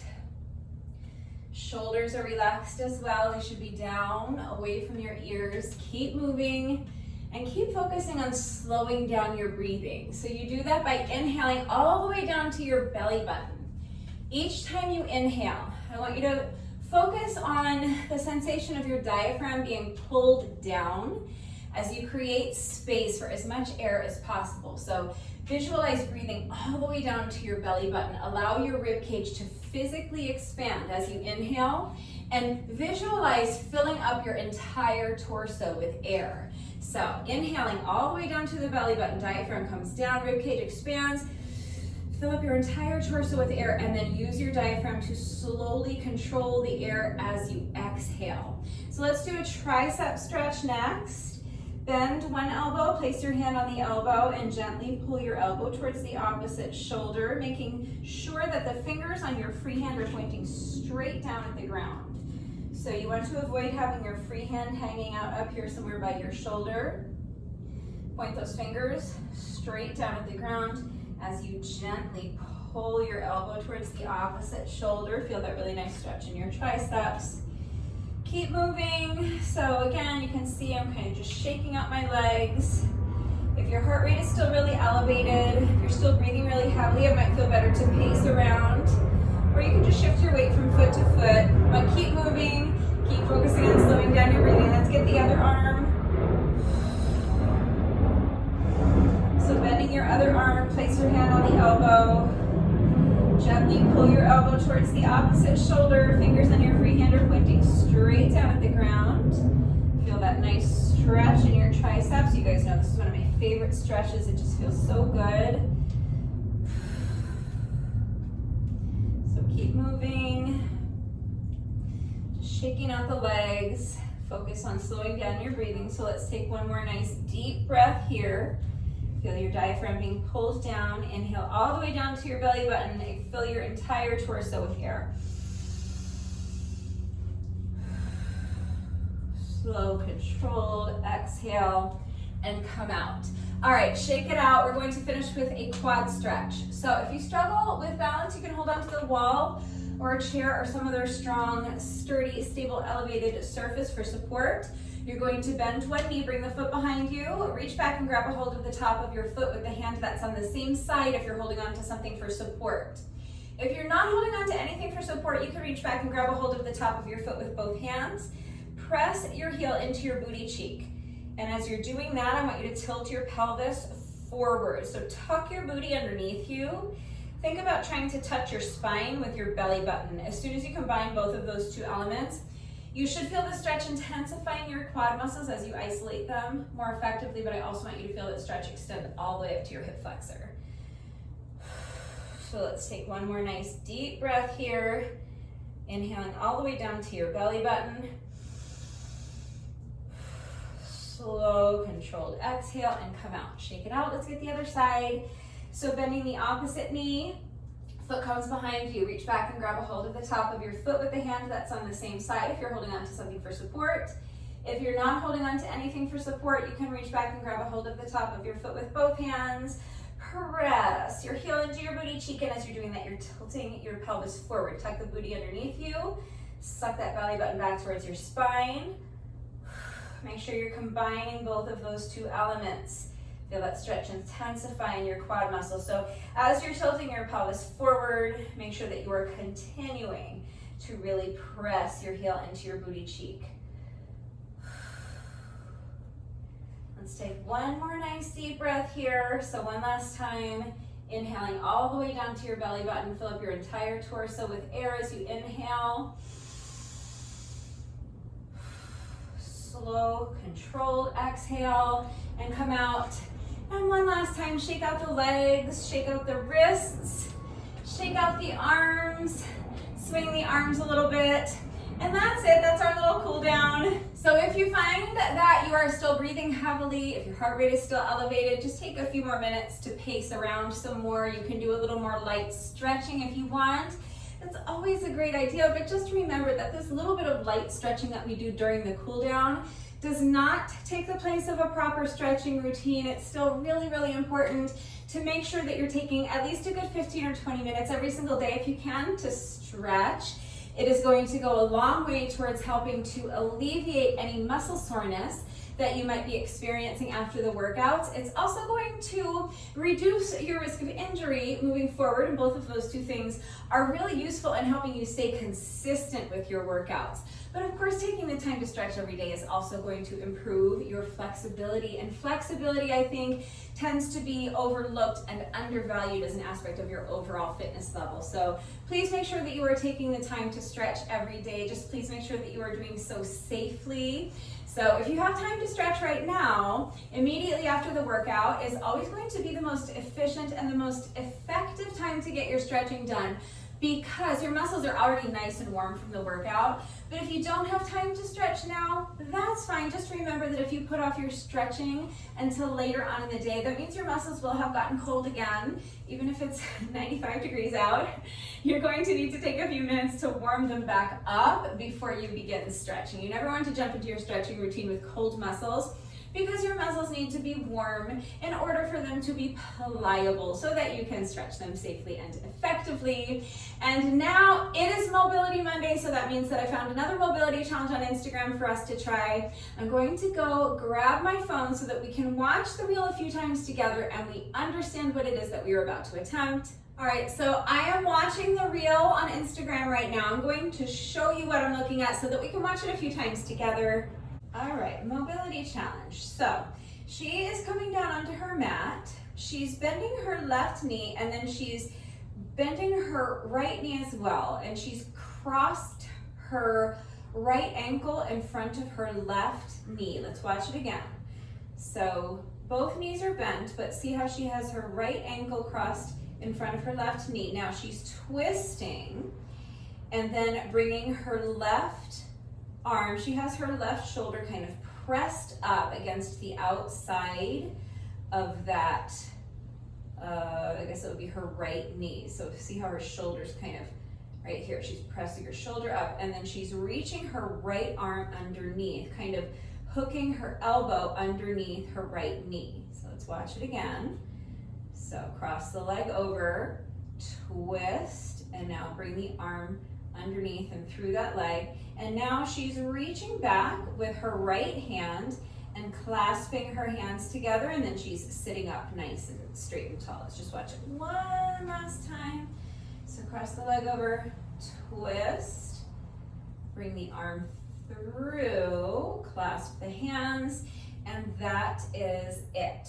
So it's a pretty simple movement, and she makes it look pretty easy. However, if you notice when she got to that point where she was, like I was saying, she was kind of pressing her shoulder up against her knee, you could see she was taking a few extra seconds there. So I have a feeling that that part is a little bit trickier than it looks. So this is going to definitely be requiring decent hip mobility, which I have. This is also testing your spinal mobility. My spinal mobility is okay, but I think this is testing shoulder mobility as well, and that is not my strong suit. So, but it's basically like a spinal twist. So I think I should be able to do this one. I'm hopeful that I will be able to complete this successfully, but this also looks like one of those challenges that might be a little bit trickier than it looks, even though she makes it look pretty easy. So there's only one way to find out. Let's give this a shot and we'll see what happens. All right, shoes are off. She had naked feet, and this just seems like a challenge that should be done with naked feet. So I'm going naked feet. You can leave your shoes on if you want, I suppose. All right, so we need to come down onto the mat. You're going to bend one knee and kind of tuck this foot underneath the other knee. And then we're going to pick up this front foot and cross it over. So now this foot is towards the outside of my bottom knee. Now here is where it looks like it gets a little tricky. So this is going to require a lot of spinal mobility. Do your best. We're going to twist towards this top knee. She had her back hand on the mat for support, I'm pretty sure. Now we have to get this top arm through this space. It is definitely trickier than she made it look. All right, so now that we've done that, we have to pick up the back hand, bring it around, and clasp the hands together. And that's it. I think we did it. Now, mine was not pretty. It definitely was not as smooth as hers was. The movement wasn't really flowing. Now, yeah, part of that is because I was going slowly. I was talking us through the motions, but also that was my first time ever doing it. So I didn't even know if I was going to be able to do it or not. I think I was successful. I'm gonna say that I did complete the challenge, but obviously I want it to look prettier. I want it to look more like hers. I want it to flow a little better. So I'm going to do it a couple more times. Now, if you were not successful with that first attempt, don't worry. Remember, warped wall rules. Every Monday when we do these mobility challenges, warped wall rules, that means you get 3 chances. Am I the only one that watches American Ninja Warrior? You know, American Ninja Warrior, when they get to the warped wall, they get 2 chances to fail, and then on that 3rd attempt, if they fail a 3rd time, that means they did not complete the obstacle. But as long as they are able to beat that wall on that 3rd attempt, that means that they have successfully completed the obstacle. So we apply those same rules to the mobility challenge. So if you were not successful with the first attempt, you get 2 more tries. If you were successful with the first attempt, like I technically was, let's do it a couple more times anyway, in solidarity with those of us who have not gotten it yet, but also so that we can work on cleaning it up. So even if your first attempt was successful, if it looked ugly like mine did and the movement didn't flow very well, let's see if we can get it cleaned up, looking better, string the movements together a little better, and make it flow a little nicer. You guys know that every Monday, after I'm finished filming the workout video, I like to keep working on the mobility challenge so that I can shoot a separate video and share that as an Instagram reel. So I will be sharing that tomorrow on my Instagram. So if you're not following me on Instagram, please follow me on Instagram @BugSusan. It is linked in the description box down below the video, but I'll share it on YouTube also. I'll share it as a YouTube short, so look for that tomorrow. But, oh, the fly finally, that fly that's been on my ring light for the last like hour finally just flew away, but it was weird. It looks like it didn't fly away. It looked like it just like fell. I don't know, maybe it was dying and it finally just like plummeted to its death. I really don't know. I just know that it's gone. Anyway, sidetracked by a fly, but let's go ahead and get into this second attempt. So if you were successful, let's do a couple more attempts in solidarity. You can work on cleaning it up, seeing if you can get the movement to flow a little better. If you were not successful, let's go ahead and try it again and see if you can get it with this second attempt. I'm going to talk us through it again, but I'm going to try to pick up the pace a little bit now that we've done it once and we understand the movement a little better, so that I can see if I can start getting mine to flow a little nicer. So coming down onto the mat, bend one knee, bring the other foot towards the outside of your knee. Now spinal twist, really, really work that twist. Bring the hand underneath.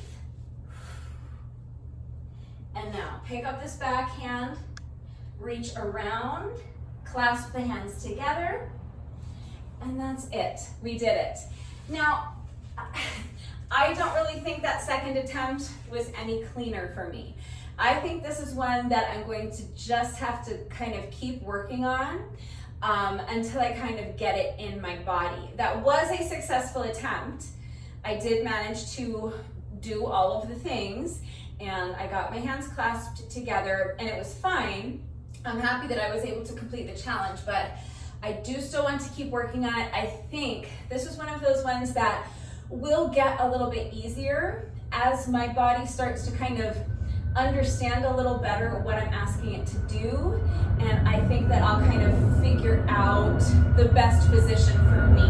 Whether I need to concentrate on twisting a little more, whether I need to bend my knee more or straighten the leg more, whether I need to focus on sitting up straight, or it's everybody's body is different, and I think that I can get into the position that I need to get into. So I think after I've done it a few more times, I'll start to make that mind-body connection a little better, and hopefully be able to get it looking really nice and clean, so that tomorrow when I share this on YouTube as a YouTube short and also on my Instagram, I think that hopefully I can get it looking a little bit cleaner. So I'm going to keep working on it. But if you were not successful that second time, hopefully at least you're noticing improvement. Hopefully at least it was a little bit closer. So if you were successful, hopefully your second attempt was better than your first one. I don't think mine was necessarily, but at least I'm getting it. So that's a good starting point.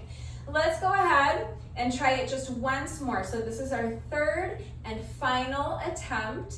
If you are getting it, let's do it again anyway in solidarity, and so that we can try to make the movement flow a little better. If you haven't gotten it yet and you feel like it would help you to pause the video and take a couple of minutes to sit in a butterfly stretch, if you feel like you need your hip flexors to open up a little bit, or maybe sit in a spinal twist if you feel like your spinal mobility is holding you back. Maybe do some shoulder mobility exercises if you feel like that's what's holding you back. I think for me, that is probably what's holding me back, because that's my weakest suit. And I think if I take a couple of minutes and work on loosening up my shoulders, that might help. But I am getting it, so I'm just gonna kind of keep working on it. But if you feel like it might help you to pause the video and do some shoulder mobility exercises, or do a spinal twist, or sit in a butterfly for a couple of minutes, by all means go ahead and do that. When you're ready, here we go, third and final attempt. So, bending both knees, tucking this foot behind you, pick up your front foot and bring it towards the outside of your bottom knee. And now we're going to twist towards this top knee. You can have your back hand on the mat for support, and then reach your front arm through the leg. Once you've got your arm through, you're going to pick up this back hand, bring it around, clasp the hands together, sit up nice and tall, and that's it. We did it. Okay, so I actually think my third attempt was noticeably better than the first two. So I'm starting to kind of understand the movement. So hopefully, even if you didn't get it on that third attempt, you're getting closer. Your body is starting to understand what you're asking it to do, and you're starting to make that connection. Maybe you're starting to loosen up a little more. Maybe it's physical, maybe it's just kind of that mind-body connection. But hopefully, if you have not yet successfully completed the challenge, you're at least seeing some progress. So if you didn't get it, then I'm going to encourage you to keep working on it. Because when you have one of these challenges that's giving you trouble and you keep practicing it until you finally get it, when everything finally clicks and you are able to successfully complete the challenge, it is so satisfying and so rewarding, and it's like such a sense of accomplishment. And even if you never get it, even if you're never able to do this challenge, if you keep practicing it and you keep trying to get it, that's never a bad thing. Working on improving your mobility is always a good thing, regardless of whether or not you're able to ever successfully complete this specific mobility challenge. So if you haven't gotten it yet, I do encourage you to keep working on it. If you have gotten it and you want to make your own reel to share on Instagram, or if you want to make a YouTube short, please tag me because I would love to see it. But for me, that is another successful Monday mobility challenge in the books. So let me know how you did with it. Let me know if you were successful. Let me know how many attempts it took you. And if you did this workout with me today, thank you so much. Please let me know what you thought of it and how you did. Thank you to everyone who has been working out with me lately. And even if you're not doing the workouts with me, thank you for watching the videos. Thank you for liking and sharing the videos.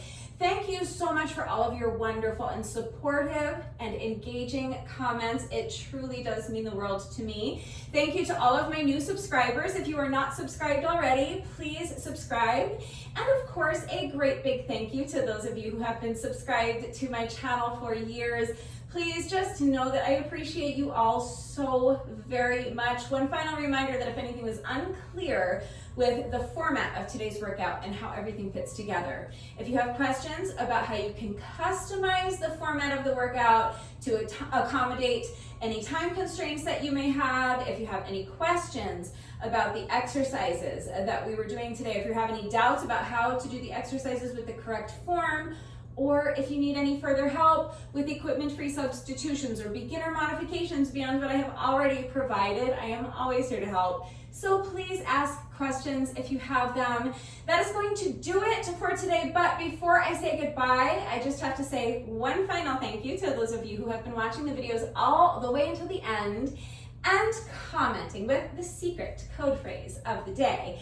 So before I say goodbye, I will give you today's secret code phrase of the day. It is bear left, right frog.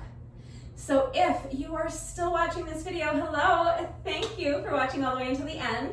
Please let me know that someone is still watching by going down to the comment section and leaving me a comment that says bear left, right frog.